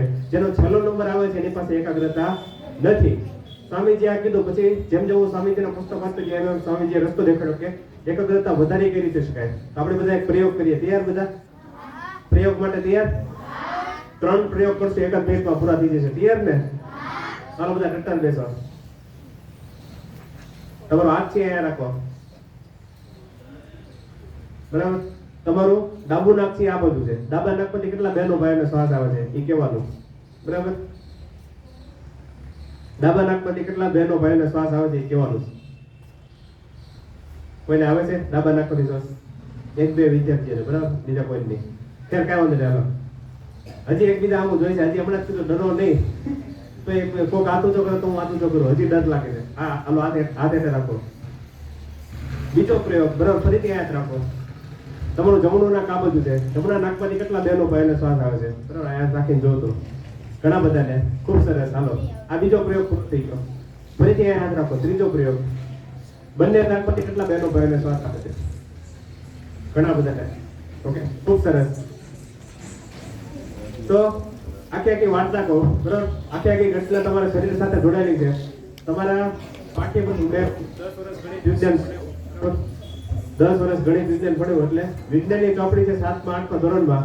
એમાં ઘણી બધી વસ્તુઓ આવતી છે, પણ આજે હું તમને લાઈવ ડેમો કરીને દેખાડું. તમે તમારા શરીરની અંદર જ તે તમારું શરીર છે પ્રયોગશાળા છે, પણ તમારું શરીર કઈ રીતે કામ કરી તમને ખબર ન હોય. સ્વામીજીએ કીધું કે અભ્યાસમાં પ્રગતિ કરી તો તમારું શરીર કઈ રીતે કામ કરી આપણને ખબર હોય છે, પણ આપણને ખબર નથી. તો સૌથી પહેલો આપણે પ્રયોગ કર્યો ડાબા નાકમાંથી, બરાબર. ડાબા નાકમાંથી કેટલા બહેનો ભાઈઓને શ્વાસ આવે છે? પાછળથી 1-2 બહેનો ભાઈઓએ હાથ ઊંચા કર્યા, અહીંથી 1-2 બહેનોએ હાથ ઊંચા કર્યા હતા. તો ડાબા નાકમાંથી શ્વાસ જ્યારે આવતો હોય ત્યારે એનો મતલબ શું છે કે તમારું શરીર થાકી ગયું છે. શું છે? તમારું શરીર થાકી ગયું. તમારા શરીરને આરામ કરવાની જરૂર છે. હવે શરીર અત્યારે જો તમે તો બધા 11 વાગે શાળાએ આવો તો તમારે કઈ 7 વાગે તો શાળાએ આવવાનું હોય. તો એ તે કેવું હોય કે ઘણા બધા વિદ્યાર્થીઓ હોય ને મોબાઈલ ઘુમડ. સરકારી શાળામાં અમારો અનુભવ રહ્યો છે આટલા વર્ષોમાં. સરકારી શાળામાં જો તમે બધા બેઠો છો ને, આની જગ્યાએ જો પ્રાઇવેટ શાળાવાળા બેઠા હોય એની વચ્ચે તમારી વચ્ચે સૌથી મોટો ફેરફાર ખબર હું પોતે પ્રાઇવેટ શાળામાં જ ભણાવું છું. ત્યાં 600 વિદ્યાર્થી છે, અહીંયા લગભગ 320 જેટલા બેઠા છે 5 થી 8 વાળા. તો મોટા ભાગના વિદ્યાર્થીઓ ચશ્મા હોય, કારણ કે આખી રાત ઘૂમટ. કાલે એક વિડીયો મેં જોયો, બરાબર, અમારા શિક્ષકોએ મોકલેલો. એમાં મેં જોયું કે એક વિદ્યાર્થીના પાસેથી એના મમ્મીએ મોબાઈલ લીધો, તેનો આખું ઘર તોડી નાખ્યું. લાખો રૂપિયાનું ઘર હતું, ટીવી તોડી નાખ્યું, સંડાસ બાથરૂમ તોડી નાખ્યું. એટલે સમજવા જેવું છે, તમારા ઘરની અંદર સૌથી મોટામાં મોટો રાક્ષસ કોણ છે ખબર? મોબાઈલ. હું હમણાં ઉપરાંતથી પેલા એક વિદ્યાર્થીને બોલ્યો, બરાબર, એક પ્રાઇવેટ શાળામાં તે એ જે છઠ્ઠા હાથમાં મળતો, એની આખી આંખ કાળી કાળી થઈ ગઈ, આખો દી મોબાઈલ જ ઘુમાડ્યા કરે. એની પહેલા એક છોકરીને મળ્યો, એની આંખની નસ સુકાઈ ગઈ, બાડી થઈ ગઈ મોબાઈલ રમી રમી. એટલે હાવ નાના નાના છોકરા છોકરીઓ મોબાઈલની પાછળ આટલા ગાંડા થઈ ગયા છે. એને એમ જ થઈ ગયું કે આ જ તે જાદુ છે. એલા ભાઈ, એ જાદુ નથી. એલા ભાઈ, આપણા દાદા પડતા મોબાઈલ વગર જીવતા હતા શાંતિથી, સમજાણું. એ લોકો બધી ખબર નહોતી કે મોબાઈલ શું છે. મોબાઈલ હજી હમણાં નવું ડબલું આવેલું, સમજાણું. તો આજે રાક્ષસ છે એનાથી ચેતી જવાનું છે. આની જગ્યાએ જો પ્રાઇવેટ શાળામાં બેઠા તો અડધા બહેનો ભાઈ તો ચશ્મો હોય, આટલા જાડા ડબલા આવી ગયા, સમજાણું. તો 15 વર્ષની ઉંમરમાં તમારી જિંદગી ખલાસ થઈ ગઈ, ટટ્ટારે ન બેસી શકે, બરાબર, દોડવાનું કીધું તો દોડી ન શકે, અને વાંકા વળી ગયા હોય, સમજાણું. તો તમે બધા ગામડાના છો, બરાબર. એટલે હું બધી જગ્યાએ કહું કે પૈસા સાચી શક્તિ નથી. તમને ઘણી વાર એવું થતું કે આપણા ઘરમાં પૈસા ઓછા છે, આપણા ગરીબ ઘરે પેદા થયા, પણ અતિશય પૈસા હોય તો એ માણસો બરબાદ થઈ જાય. એવું તમને હમણાં થોડુંક ઉદાહરણ આપે એટલે તમને ખબર પડશે કે અતિશય પૈસા હોય ને એ બરબાદી જ છે. એટલે પૈસા જીવનમાં જરૂરી છે, હું ના નથી પડતો, પણ આટલા જ કમાવા જેટલી આપણી જરૂરિયાત છે. બહુ વધારે કમાશો તો એ બરબાદી થઈ જાય, બરાબર.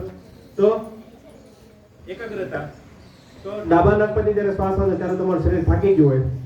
અહીંયા એક બે વિદ્યાર્થીઓ દાંત ઊંચો કર્યો, અને જે પ્રાઇવેટ શાળા તો આખો અડધો ક્લાસ હતો કરા અમારા ડાબા નાક પરથી શ્વાસ આવે, કારણ કે રાતે 12 વાગે 1 વાગે સુધી ગેમ ઘુમડતો હોય. સવારે એના મમ્મી બાટો મારે હાલે તાર દાવન નથી ચાલે, ઉભો થા હાલ, સમજાણું. એટલે ઉભો થાય, એની ઊંઘ પૂરી થઈ ન હોય, એનું શરીર થાકી ગયું હોય, એટલે એને ડાબા નાક પરથી શ્વાસ આવતો હોય.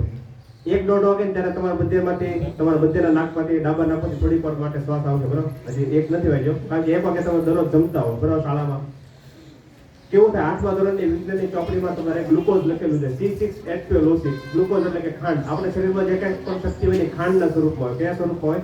ખાંડના સ્વરૂપમાં. તો જ્યારે તમે શ્વાસ લ્યો ત્યારે ખાંડ છૂટી પડે અને શક્તિ અને ગરમી ઉત્પન્ન થાય.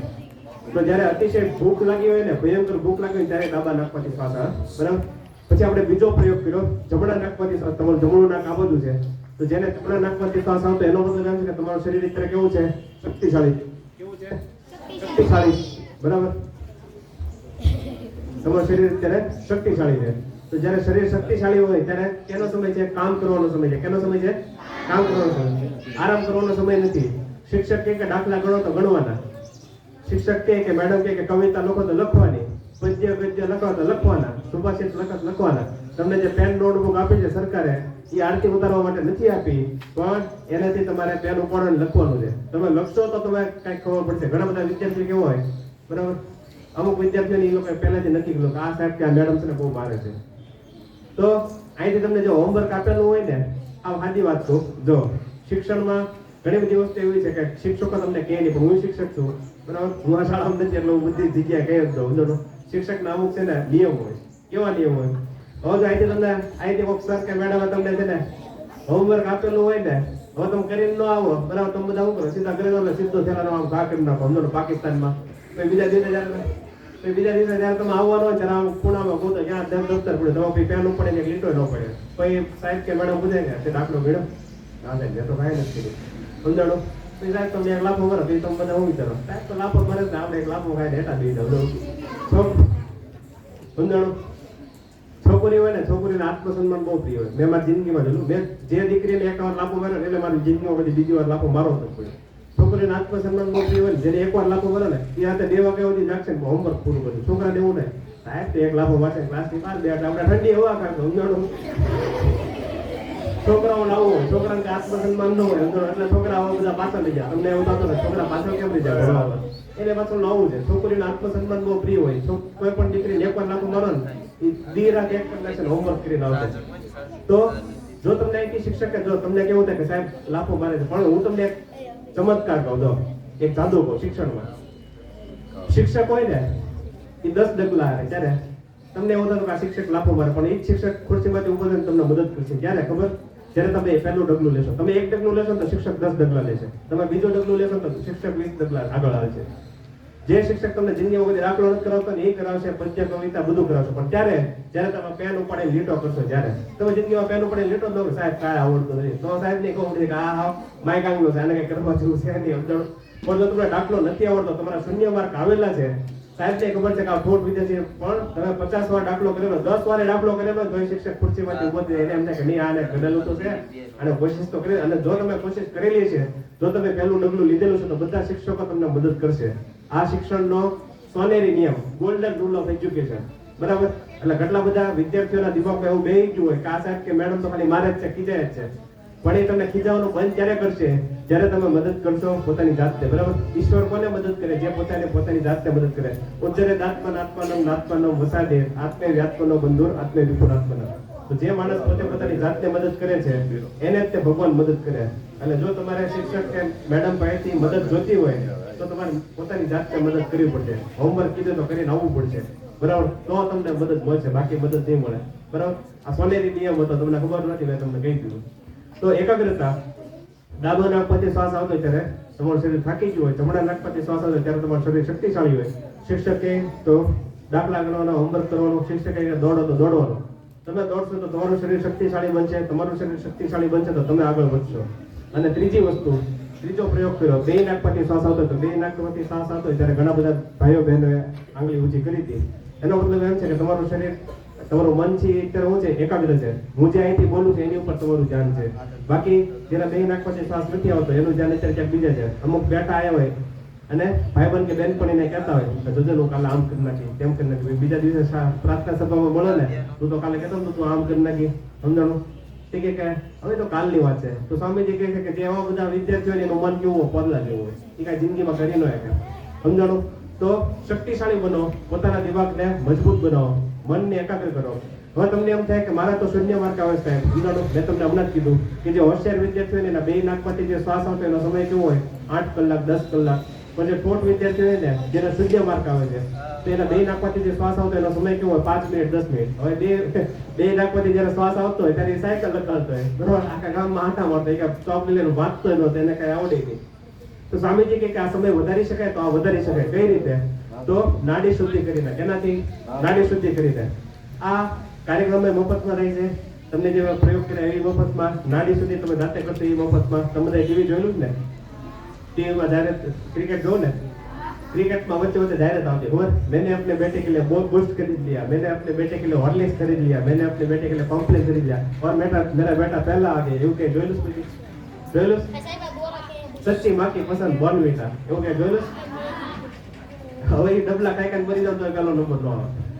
આ સત્ય વાત. શું કામ? કારણ કે એ ડબલામાં શું આવે? ખાંડ આવે અને સિંગનો ભૂકો આવે. સિંગ તમારે નથી ખાતા? કેટલા બધા ખેડૂતો સિંગ ઉગાડે. માંડવી, આપણે માંડવી ગઈએ, તમે સિંગ નથી ખાતી, કેટલી વાર ખાધી, તો આપણે પેલો નંબર કેમ નથી આવતો? સમજાણું? પણ એ ડબલા ખાવાથી કાંઈ ફેર નથી પડવાનો. એ બધા કરોડો રૂપિયાનો ધંધો કરે છે. પણ સ્વામીજીએ જે કીધું આ કાર્યક્રમમાં મફત પતાય, સમજી લેજો. તમે બધા પિક્ચર જોવા ગયેલા પેલી શહેરમાં, થિયેટરમાં પિક્ચર જોવા જાવ તો જ્યાં તમારે 100-200 રૂપિયા ટિકિટ લેવી પડે, પછી તમને અંદર જવા દે. સમજો? ટિકિટ પાડે ભાઈ તમને અંદર જવા દે, હાલો આને ટિકિટ લીધેલી. તમારા ગણિત વિજ્ઞાન કે સમાજ વિદ્યામાં માર્ક ઓછા આવે, અમારે તમે સલમાન ખાન, શાહરુખ ખાન કે રિતિક રોશનનું પિક્ચર જોવા જાઓ, તમારા માર્ક ઓછા હોય ત્યારે તમારા આસપાસથી આંસુ પડતા હોય, ત્યારે હીરો હિરોઈન આવે છે કે લે આ તો મારું પિક્ચર જોવા તો લાય આના આંસુ લૂછી દો. કોઈ આવે છે? કોઈ ભોજો આવે છે? કોઈ ભોજો નથી આવતું. પણ સ્વામીજી આવે છે, સ્વામીજી આવે છે ને કહે છે તું ઉઠ, ઉભો થા, મર્દ બન અને હિંમતવાન થા. બધી જવાબદારી તારે શિરે ઓઢી લઈને સમજ કે તારો ભાગ્ય વિધાતો તું પોતે જ છો. આ દુનિયાની કોઈ તાકાતથી તને હરાવી શકે એવી છે નહીં. આ સ્વામીજી કહે છે. આ કાર્યક્રમ મફતમાં થાય, તમારી શાળામાં જ થાય, તમારા શાળાની બારે ડગલું નથી માનવું પડતું. એટલે યાદ રાખજો કે મફતમાં જે વસ્તુ મળતી હોય ને એ હોતી કિંમતી હોય. જે કોઈ પણ જગ્યાએ તમારી પાસે પૈસા લેવાની કોશિશ કરે ને ત્યાં તમને ક્યાંક ને ક્યાંક મૂર્ખ બનાવવાની વાત હોય.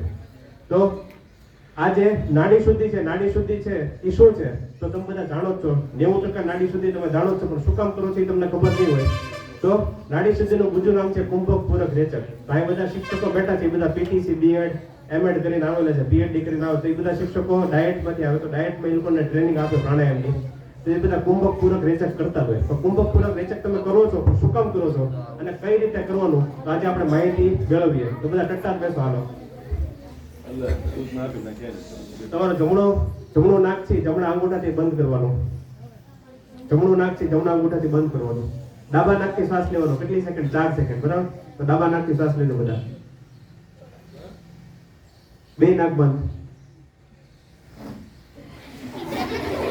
પછી જમણા નાકથી શ્વાસ છોડવાનો. પછી જમણા નાકથી શ્વાસ લેવાનો. પછી બે નાક બંધ. પછી ડાબા નાકથી શ્વાસ છોડવાનો. આ એક માળા પૂરી થઈ. કેટલી? એક. આવી 4 માળા કરવાની. કેટલી? એક માળા પૂરી કરતા 24 સેકન્ડ લાગે. 4 માળા પૂરી કરતા 1 મિનિટ ને 36 સેકન્ડ. 24 96. બરાબર? એટલે 1 મિનિટ ને 36 સેકન્ડ લાગે. આમાં તમારે 1 રૂપિયા નથી દેવાનો. તમને એમ થાય કે આવું આપણે શું કામ કરીએ છીએ? તો તમે બધા જો 5મા વાળાથી તો બધા બીજી શાળાએથી આવ્યા કે નહીં? તમે બધા જ્યારે અહીંયા હાલીને આવ્યા અને શાળા ચાલુ થઈ 11 વાગે ત્યારે તમે બધા ઘરેથી હાલીને આવ્યા ને? ઘરેથી હાલીને આવ્યા ત્યારે તમે જોયું હશે કે રોડ ઉપર કેટલા બધા ખટારા અને વાહન અને રિક્ષા અને સ્કૂટર હાલે કે નહીં? એ બધા ધૂળ ઉડાડે કે નહીં? એ બધી ધૂળ ક્યાં જાય? તમારા નાકમાં જાય. ક્યાં જાય? નાકમાં જાય. એ બધી ધૂળ તમારા નાકમાં જાય. નાકમાંથી ક્યાં જાય? કરોડરજ્જુમાં જાય. ક્યાં જાય? કરોડરજ્જુમાં ઈડા અને પિંગલા નાડી, સૂર્ય નાડી અને ચંદ્ર નાડી હોય. એ સૂર્ય નાડી અને ચંદ્ર નાડીમાં એ બધી ધૂળ જમા થઈ જાય એટલે તમારી એકાગ્રતા ઘટી જાય. ખાલી જો નાડી સુધી તમે 4 વાર સવારે અને સાંજે કરો. સવારે ક્યારે કરવાની? સવારે 4 થી 8 માં, સાંજે 6 થી 8 માં. બરાબર? આ બે સમય હું કામ? કારણ કે આ બે સમય એવા છે જ્યારે દુનિયાના 800 કરોડ માણસો, કેટલા આખી પૃથ્વી ઉપર 800 કરોડ તમારી જેવા માણસો છે. સમજાણું? 2 હાથ 2 પગ વાળા.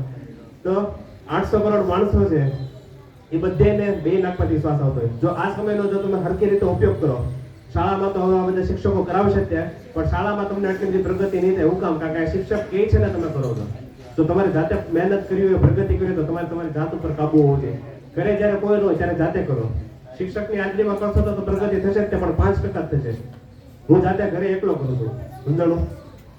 એટલે આટલું કરવાનું. પછી શું કરવાનું? તો પછી આવી રીતે હાથ રાખવાનો. કેમ હાથ રાખવાનો? આમ હાથ રાખવાનો અને ગોઠણ ઉપર રાખવાનો હાથ. 2 ગોઠણ ઉપર આવી રીતે હાથ રાખવાનો. જ્ઞાન મુદ્રા કહેવાય. તમે જે બેઠા છો એને સુખાસન કહેવાય. શું કહેવાય? સુખાસન. અને સુખાસન શું કામ કહેવાય? કારણ કે આમાં તમને દુઃખ પડતું નથી એટલે આને સુખાસન કહેવાય. પછી શું કરવાનું? આંખ બંધ કરવાની. શું કરવાનું? આંખ બંધ કરવાની. અને આંખ બંધ કરીને શું કરવાનું? તો આંખ બંધ કરીને જોવાનું તમને કેવા વિચાર આવશે. આંખ બંધ કરવાનો બધા બહેનો ભાઈઓ. આંખ બંધ કરો. આંખ બંધ કરીને શું જોવાનું? તમને કેવા વિચાર આવશે? સારા વિચાર આવે છે, ખરાબ વિચાર આવે છે, રમવા જવાના વિચાર આવે છે, ફરવા જવાના વિચાર આવે છે, સાયકલ હકાવવાના વિચાર આવે છે, બેનપણીને મળવાના વિચાર આવે છે, શિક્ષકને મળવાના વિચાર આવે છે, મમ્મી પપ્પાને મળવાના વિચાર. તમારે ખાલી એટલું જોવાનું. કેટલી મિનિટ? 1 થી 2 મિનિટ ખાલી એટલું કરવાનું. પછી ઊભા થઈ જવાનું. બરાબર? હાલો આંખ ખોલ નાખો. દરરોજ એટલું કરવાનું. તમને એમ થાય કે આનાથી હું ફાયદો થાય? તો આજે તમને એક બીજી વસ્તુ ખબર પડી છે કે તમારું શરીર છે એ વસ્તુ અલગ છે, તમારું મન છે એ વસ્તુ અલગ છે, અને આત્મા છે. તમે જે અત્યારે ઉપયોગ કર્યો, તમે જે અત્યારે 10-15 સેકન્ડ કે 20 સેકન્ડ જે શક્તિનો ઉપયોગ કર્યો, એને કઈ શક્તિ કહેવાય? આત્માની શક્તિ. આત્મા છે એનો મન ઉપર કાબુ છે. તમે આજે જિંદગીમાં પહેલી વાર આત્માની શક્તિનો ઉપયોગ કર્યો. સ્વામીજી કહે છે કે જો કોઈ પણ વિદ્યાર્થી ખાલી 2 મિનિટ, કેટલી? 2 મિનિટ. આપણે કઈ સાધુ સંતો નથી, આપણે કઈ ભગવાનને પ્રસન્ન નથી કરવાના, પણ આપણે વિદ્યાર્થી છીએ. આપણે અભ્યાસમાં પ્રગતિ કરવાની છે.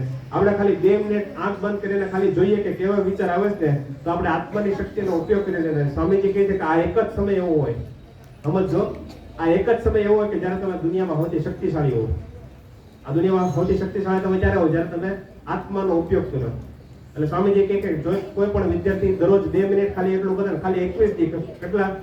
21 દી તમે ખાલી એટલું કરશો ને, 1 મિનિટ ને 36 સેકન્ડ તમારે નાડી સુધી કરવાની. 4 માળા કરવાની સવારે અને સાંજે, અને 2 મિનિટ આંખ બંધ કરીને જોવાનું કે તમને ખાલી કેટલા કેવા વિચાર આવે છે. ખાલી આટલું કરો. એમાં 3 મિનિટ ને 36 સેકન્ડ જાય. 3 મિનિટ ને 36 સેકન્ડ ખાલી 21 દિવસ કરો. કેટલા? 21 દિવસ. તો તમારી એકાગ્રતા 5% વધે. 6 મહિના કરો તો તમારી એકાગ્રતા 10% વધે. અને 12 વર્ષ કરો. કેટલા?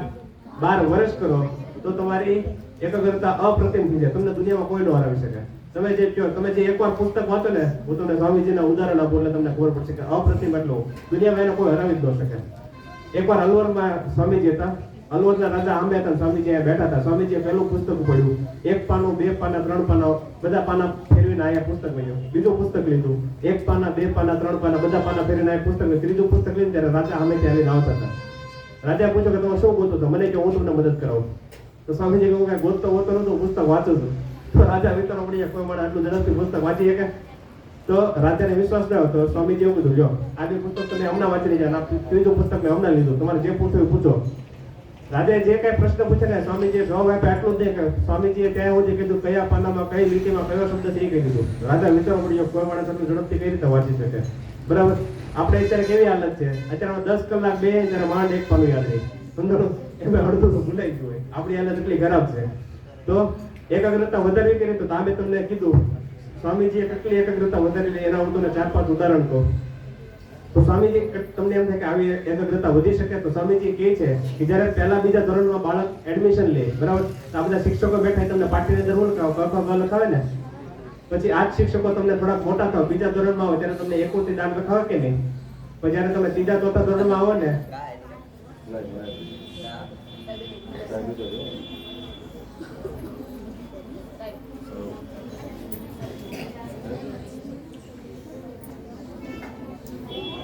આ બધા શિક્ષકો છે એ તમને પહેલા ધોરણમાં આવે છે ને ક ખ ગ લખતા શીખવાડે, ત્યારે તમને ખાલી એક અક્ષર લખતા શીખવાડે, બરાબર, એકોટી દાન શીખવાડે. પણ જ્યારે તમે ત્રીજા ચોથા ધોરણમાં આવો ત્યારે આ જ બધા શિક્ષકો તમને આખો શબ્દ લખતા શીખવાડે પાટીની અંદર. કમલ રમે છે, ભમે છે એવું લખાવે કે નહીં. જ્યારે આ જ વિદ્યાર્થી 7મા 8મા ધોરણમાં આવે ત્યારે આખું વાક્ય લખી શકે, હું શાળાએ જઈ રહ્યો છું, મારા પિતાનું નામ આ છે. હા કે ના? તમે ત્યારે આખું વાક્ય લખી શકો. એક સમય તમારે એક શબ્દ ક લખવામાં તકલીફ પડતી હતી. સ્વામીજી કહે છે કે દુનિયાના 95 થી 98% માણસો છે ને એ પોતાની એકાગ્રતા આટલી જ વધારે છે. પણ એક સમય એવો પણ આવે, જો તમે તમારી એકાગ્રતા વધારો તો એક સમય એવો પણ આવે કે તમે આખું પાનું 1 સેકન્ડમાં વાંચી શકો. સ્વામીજી કહે છે કે આટલી એકાગ્રતા તો તમે બધા વધારો જ છો, બરાબર, પણ એનાથી એક સ્ટેજ એવો આવે, બરાબર, આપણે 8મા ધોરણમાં બિલોરી કાચનો એક પ્રયોગ આવે છે. એમાં શું કરવાનું હોય, બિલોરી કાચ તમે રાખો, નીચે કાગળિયું રાખો, ઉપરથી સૂર્યના કિરણો આવે, બરાબર, તો કાગળ હળગી જાય, એવું છે ને, concentration of the sun rays, બરાબર, ઇંગ્લિશમાં. તો એ પ્રયોગમાં શું થાય છે કે સૂર્યના જે બધા કિરણો હોય ને વિખરાયેલા હોય, પણ જ્યારે એ બિલોરી કાચમાંથી પસાર થાય ત્યારે કાગળ હળગી જાય. તો સ્વામીજીએ કીધું કે તમારું મન છે ને અતિશય શક્તિશાળી છે. શું છે? અતિશય શક્તિશાળી છે. તો એની શક્તિનો કઈ રીતે ઉપયોગ કરવો ને આપણને ખબર જ નથી. જો એ આપણને ખબર પડી જાય તો આપણે જેવી રીતે બિલોરી કાચ અગ્નિ પેટાવી શકે છે એની જેમ તમારું મન છે એ જ્યોતિ છે એ મહાન કાર્ય કરી શકે. તો એકાગ્રતાઓના હું હજી તમને 1-2 ઉદાહરણ કહું પછી આપણે થોડીક વારમાં કાર્યક્રમ પૂરો કરીએ. તો સ્વામીજી જ્યારે અમેરિકામાં હતા ત્યારે અહીંયા કાઉબોયઝ હતા. શું હતા? કાઉબોયઝ હતા. અને એ બધા બંદૂક કાઉબોયઝ એટલે આપણે ગુજરાતીમાં ભરવાડ કહીએ, બરાબર. જ્યાં બધા ભરવાડ કેવા હોય એ બધા હોલ બૂટ પહેરે અને માથે ગોળ ટોપી હોય અને હાથમાં બંદૂક હોય, ઘોડા ઉપર ફરતા હોય. તો એ બધા કાઉબોયઝ હતા ને એ બધા બંદૂક લઈને ચારના ઈંડા હોય ને ઈંડાના પોટલા ફોડતા તો નદી ઉપર. નદી હું તમને કહું ને કે આ થાંભલો છે, થાંભલાનું નિશાન લો, તો થાંભલો તો અત્યારે ઊભો છે, થાંભલો જરીકે હલતો નથી. પણ હું તમને એમ કહું કે જો આ પાંદડા પડે છે એનું તમારે નિશાન લેવાનું. તો પાંદડાનું નિશાન લેવું બહુ અઘરું છે કારણ કે પાંદડું હલે છે. કોઈ પણ હલતી વસ્તુ એનું નિશાન લેવું બહુ અઘરું છે. તો એ બધા કાઉબોયઝ હતા ને ત્યારના નદી હોય ને એમાં તરંગ આવતો હોય, તો નદી ઉપર તરંગ આવે ને એમાં ઈંડાના પોટલા તરતા હતા. તો સ્વામીજી આ બધું જોતા હતા. સ્વામીજી દૂર ઉભા હતા. આ બધા કાઉબોયઝ હતા ને ત્યારના બંદૂક લઈને કોશિશ કરતા હતા કે એક ઈંડાનું પોટલું ફૂટી જાય. કોઈથી કાંઈ ન ફૂટ્યું અંધારું. અને સ્વામીજી થોડું ઘસ્યા. સ્વામીજી હશે ને એટલે કાઉબોયઝ હતા એ ગુસ્સે થઈ ગયા. Oh you gentleman, you think that it is very easy, you take the rifle and shoot the shells, you will see. સમજાણું એને કીધું કે તમને શું લાગે છે આટલું હેલું કામ છે, તમે બંદૂક લો, તમે ફોડો, અમે જોઈએ છે તમે કઈ રીતે નિશાન લો છો. સ્વામીજીએ તો જિંદગી વખત બંદૂક ન પકડેલી. સ્વામીજીએ પૂછ્યું આ બંદૂક કઈ રીતે ચલાવવાની મને શીખવાડો. તો ઓલા બધા કાઉબોયઝ હતા ને એકબીજા જોયું ને, oh this gentleman don't know how to shoot the rifle. પછી એ બધા કહે કે જો અહીંથી ગોળી નાખવાની, પછી અહીંથી નિશાન લેવાનું અને ટ્રિગર કહેવાય આંગળી રાખો એટલે નિશાન ગોળી છૂટે. સ્વામીજીએ શીખી લીધું. આંખ બંધ કરીને નિશાન લીધું અને એક જ ધડાકે બધા ઈંડાના કોટલા વીંધી નાખ્યા.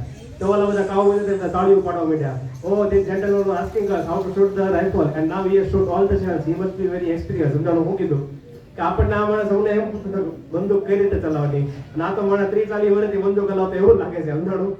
ત્યારે સ્વામીજીએ કીધું મેં જિંદગીમાં મને બંદૂક હાથમાં પકડી પણ નથી, પણ હું શું કરું છું? ધ્યાન કરું છું. શું કરું છું?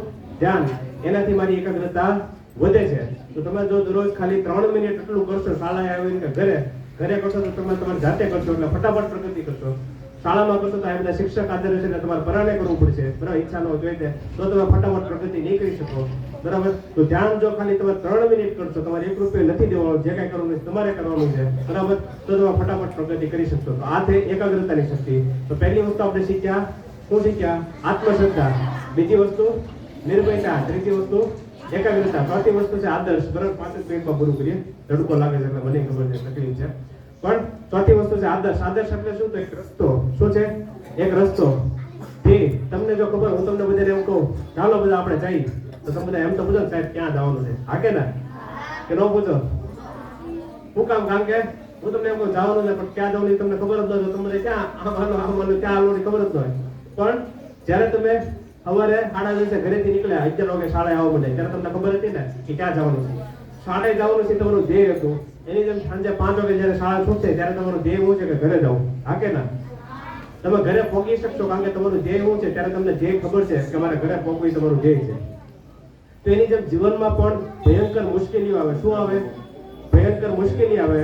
જો તમને ધ્યેય ખબર હોય તો ભયંકર મુશ્કેલીને તમે પાર કરી શકો, બાકી તમે પાર ન કરી. સ્વામીજી કહે છે કે 2 છોકરા કે 2 છોકરી છે, એક છોકરો કે છોકરી છે એના જીવનમાં ધ્યેય છે, લક્ષ્ય છે, આદર્શ છે, પણ બીજો છોકરો કે છોકરી છે એના જીવનમાં આદર્શ કે ધ્યેય કે લક્ષ્ય નથી. તો સ્વામીજી શું કહે છે કે જે છોકરાના જીવનમાં આદર્શ નથી 50,000 ભૂલ કરશે, જે છોકરા કે છોકરીના જીવનમાં આદર્શ છે ખાલી 500 ભૂલ જ કરશે. સ્વામીજી કહે છે કે માણસનું જીવન કેવું છે? સાવ નાનું છે, 60 વર્ષનું. હવે માણસ જો આખી જિંદગી ભૂલ જ કર્યા કરે તો એ જિંદગીમાં કઈ મહાન કાર્ય ન કરી શકે. હું તમને એક વાર્તા કહું એટલે તમને 100% ખબર પડી જાય કે હું જે કહું છું કેવું સાચું છે. એક છોકરો હતો, તમારી જેમ જ શાળામાં ભણતો હતો. ગુજરાતની જ ઘટના છે ને ભાવનગરની ઘટના છે એટલે તમને વધારે ખબર પડશે, બરાબર? ભાવનગર સાથે જોડાયેલી છે. એક છોકરો તમારી જેમ જ સરકારી શાળામાં ભણતો હતો. સરકારી શાળામાં ઇંગ્લિશમાં ન ભણાવવામાં, હું ઇંગ્લિશ મીડિયમમાં ભણાવું, પણ આ બધા શિક્ષકો ગુજરાતીમાં તમને ભણાવ. એ છોકરો પહેલેથી સરકારી શાળામાં હતો અને પહેલેથી હોશિયાર, એટલે બધા શિક્ષકો એને ઓળખે. અને એ છોકરે જીવનમાં કોઈ દિવસ રજા નથી પાડી, કારણ કે નાનો હતો ત્યારથી એને ખબર હતી કે મારે જો જીવનમાં આગળ આવવું હોય, મારા મમ્મી પપ્પાને ગરીબીમાંથી બહાર કાઢવો હોય તો એક જ રસ્તો છે, ભણવું પડશે. એટલે બીમાર હોય, તાવ હતો તો એ શાળાએ જાય જ છે. એને જીવનમાં 1 થી 8 ધોરણમાં બધી રજા જ નથી રાખી.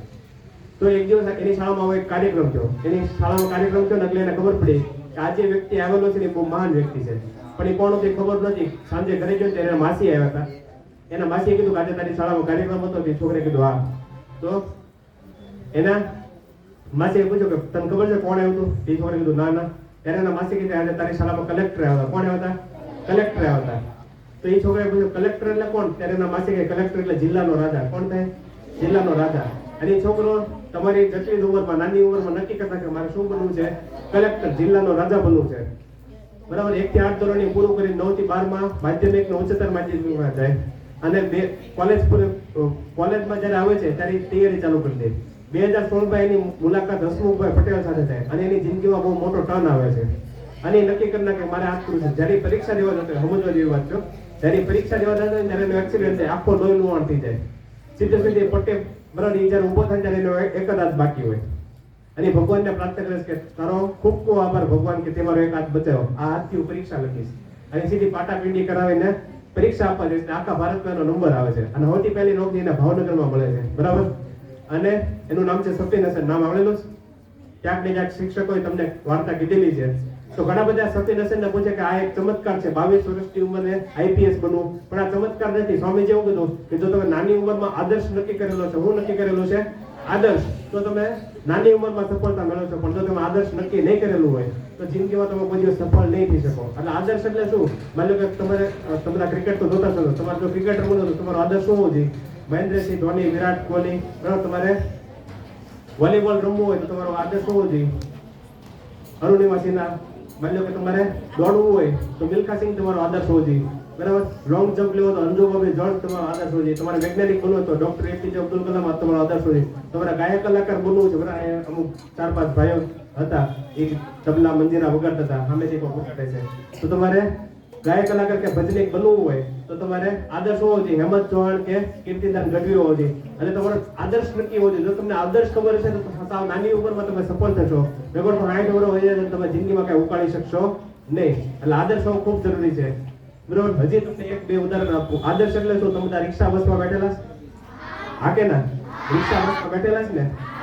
તો રિક્ષા બસમાં બેઠા હો અને ઢાળ આવે તમે સુઈ જાઓ તો શું થાય? ઢાળ આવે અને તમે સુઈ જાઓ, તમને જોકો આવે તો શું થાય?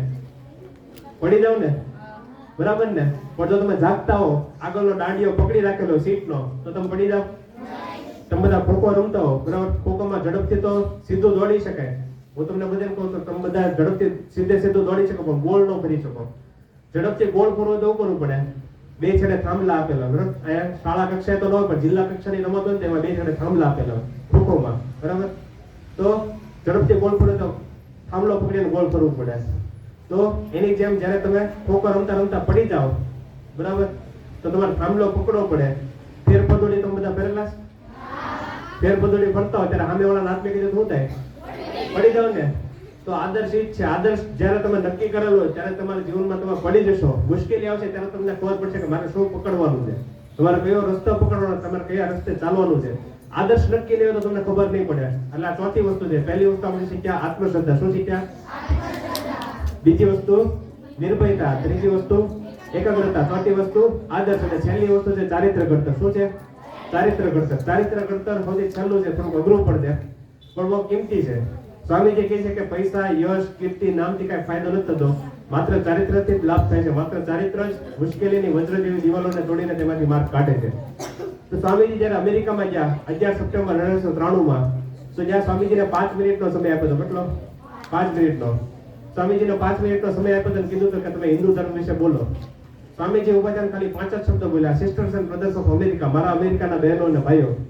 તો કોલંબસ હોલની અંદર 7000 બહેનો ભાઈઓ બેઠેલા. કેટલી શાંતિ હતી. જ્યાં કબૂતરની પાખ ફફડે ને તોય અવાજ આવે, એટલી શાંતિ હતી. સ્વામીજી ખાલી 5 શબ્દ બોલ્યા, sisters and brothers of America, મારા અમેરિકાના બહેનો અને ભાઈઓ. તો બધા ઉભા થઈને 3 મિનિટ તાળી વગાડી. 5 મિનિટનો સમય આપ્યો તેમાં 3 મિનિટ તો તાળી વગાડી. આટલી બધી તાળી વગાડી. સ્વામીજી કહે છે કે મારા કાન બેર મારી ગયા. 4 વર્ષ પછી જ્યારે સ્વામીજી ભારતમાં પાછા આવે ત્યારે એનો જે સૌથી મુખ્ય શિષ્ય છે સ્વામી સદાનંદ, એ પૂછે છે કે સ્વામીજી એ કઈ શક્તિ છે કે તમે ખાલી 5 શબ્દ બોલે આખું અમેરિકા ઊભું થઈ ગયું? ત્યારે સ્વામીજી કહે છે કે જ્યારે હું ભારતમાં હતો, કાશ્મીરથી લઈને કન્યાકુમારી, બંગાળથી લઈને ગુજરાત સુધી આખા ભારતમાં મેં પરિભ્રમણ કર્યું. 15-20 દિવસ સુધી ખાવાનું ન મળે, પાણી પણ પીવાનું ન મળે, પગમાં છાલા પડી ગયો, માથે ભયંકર તડકો હોય, અને જ્યારે હું રોડ ઉપર બેભાન થઈને પડી જાઉં ને ત્યારે પણ મેં મારા જીવનમાં કોઈ દિવસ નબળા વિચાર નથી કર્યા. ત્યારે પણ મેં મારા જીવનમાં શક્તિશાળી વિચારો. તો આટલા માટે જો આ સ્વામીજીનો ફોટો છે, આ ફોટો અમથી શાળાને ભેટ જ છે. તમે દરરોજ શાળાએ આવો ત્યારે સ્વામીજીનો ચહેરો જોઈ શકો. તો આજે પણ તમે સ્વામીજીનો ચહેરો જો, બરાબર, તો આ તમને તેજસ્વી લાગશે. એની પાછળનું કારણ શું? કારણ કે સ્વામીજીએ જીવનમાં કોઈ દિવસ નબળા વિચારો નથી કર્યા. ખાલી એટલું જ નહીં, સ્વામીજીની જન્મ જયંતિ છે એ દુનિયાના મોટા ભાગના દેશો, મુસ્લિમ દેશો ઉજવે છે. શું કામ? કારણ કે સ્વામીજી પાસે કેવા વિચારો છે? શક્તિશાળી. કેવા વિચારો છે? શક્તિશાળી. આજે બધાને એમ છે ભારત દેશમાં, આજે ભારત દેશનો સૌથી મોટો રોગ છે, બધાને કરોડપતિ થઈ જવું છે, બરાબર. હવે તો ભારત દેશમાં એવું આવ્યું છે કે માણસો કરોડો રૂપિયા મૂકીને ગયા. હમણાં એક રાકેશભાઈ ઝુંઝુનવાળા ગુજરી ગયા, 44,000 કરોડ રૂપિયા, 44,000 નહીં, 44,000 કરોડ રૂપિયા મૂકીને વહી ગયા. આખી જિંદગી પૈસા જ કમાણા, 1 રૂપિયો વાપર્યો નહીં. સમજાડો. હવે બધાને એમ થઈ ગયું છે કરોડપતિ થઈ જાવ, પણ કરોડપતિ બન્યા પછી હું કરવાની કોઈ નથી ખબર. તો ચારિત્ર ઘડતર મુખ્ય વસ્તુ છે. સ્વામીજીના ખીચામાં 1 રૂપિયો નહોતો, એની બેંક બેલેન્સ નહોતું, જમીન નહોતી, કાંઈ નહોતું. એની જન્મ જયંતિ મુસ્લિમ દેશો ઉજવે છે. તો એની પાછળનું કારણ શું? કારણ કે એની પાસે કેવા વિચારો છે? તેજસ્વી. કેવા વિચાર છે? તેજસ્વી. તો જો તમે તમારા જીવનને તેજસ્વી બનાવો તો સ્વામીજીના વિચારોને વાંચવા પડશે અને સાચો એના ઉતારવા પડશે. ચારિત્ર ઘડતર કઈ રીતે થાય? તો તમે બધા એવું કહેશો કે અમે તો બધા વિદ્યાર્થી છે, અમે ચારિત્ર ઘડતર કઈ રીતે કરી શકીએ? તો સ્વામીજી એક હેલો રસ્તો દેખાડે, બીજાને મદદ કરો. પણ આપણે બધા કેવી મદદ કરીએ? એ હાલ તો દાખલો દેખાડતો, એ ઓલું કવિતા દેખાડતો, ઓલામાં હું જવા, આપણે પરીક્ષામાં આવી મદદ કરીએ. આનાથી કઈ ફાયદો ન થાય. જો હકીકતમાં તમારા ભાઈબંધ કે બેનપણીને મદદ કરવી તો આખું વર્ષ એને મદદ કરાવો. પરીક્ષામાં ચોરી ન કરો. પરીક્ષામાં કહી દો હાલે એટલે તને આખું વર્ષ ભણાવ્યું ને, તું તારી રીતે પરીક્ષા હું જોઉં તો તને કેટલું આવડે છે. પણ આપણે બધા એવું નથી કરતા. આપણે પરીક્ષામાં ચોરી કરાવીએ છે અને આ બધી જગ્યાએ છે, મારી શાળામાં છે.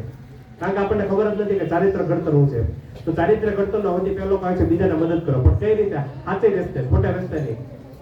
આખા વર્ષ જો તમે ભાઈબંધ કે બેનપણીને મદદ કરાવશો તો તમારી બુદ્ધિ પણ વધશે અને એ બધા આગળ આવશે, તમારું ચરિત્ર ઘડતર થશે.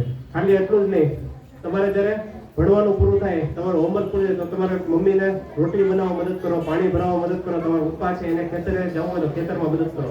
તમારા મમ્મી પપ્પા તમને એમ કહે કે આવો ભણવાનું છોડી દેતો, એને કહેવો કે હું તમને 1 કલાક દરરોજ મદદ કરવા આવીશ પણ હું ભણવાનું છોડીશ નહીં. Education is the prime capital in the 21st century. આ કોણ કહી ગયા છે? એપીજે અબ્દુલ કલામ, બરાબર. તો અહીંયા આપણે આપણો કાર્યક્રમ પૂરો કરીએ. જય હિન્દ, જય ભારત.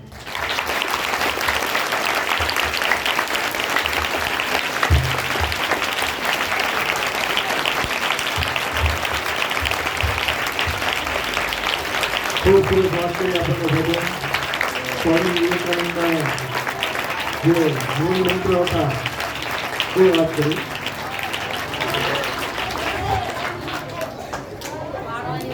આ જે કઈ પ્રસંગની વાત કરી આપણે જીવનમાં ઉતારવાનું. બેઠા બેઠા આપણે સાંભળ્યું આ કાને ગયું એમને સ્વામી વિવેકાનંદનું સૂત્ર છે ને ઉઠો જાગો ધ્યેય પ્રાપ્તિ સુધી મંડ્યા રહો. જ્યાં સુધી આપણને ધ્યેય પ્રાપ્તિ ન થાય ત્યાં સુધી આપણે મંડ્યા રહેવું જોઈએ. બીજું અનુલોમ વિલોમ પ્રાણાયામની શૈલીઓ વાત કરી, ધ્યાનમાં બેસવાની વાત કરી, એ તો બહુ મહત્વ છે એનું. આપણે રોજ પ્રાર્થનામાં કરીએ પણ છીએ, રૂમમાં પણ કરીએ. એટલે આ બધું આપણે જીવનની અંદર ઉતારવાનું છે. સાહેબે ખૂબ સરસ વાત કરી, એ બધું સાહેબનો ખૂબ ખૂબ આભાર. સ્વામી વિવેકાનંદ પરિવાર વતી અને તાળીઓથી આપણે પરિવાર વધારી દીધો.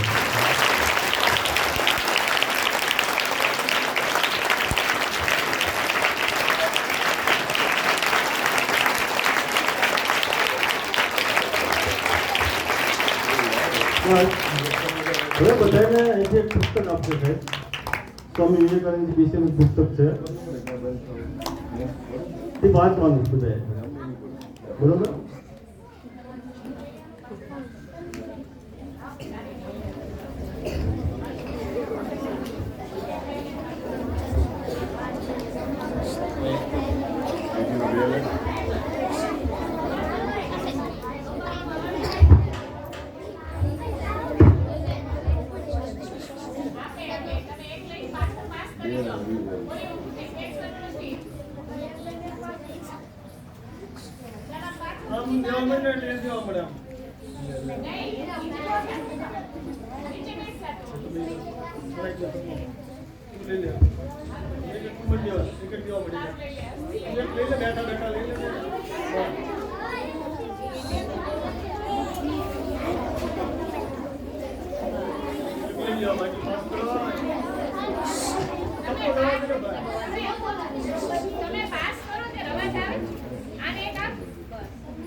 કરે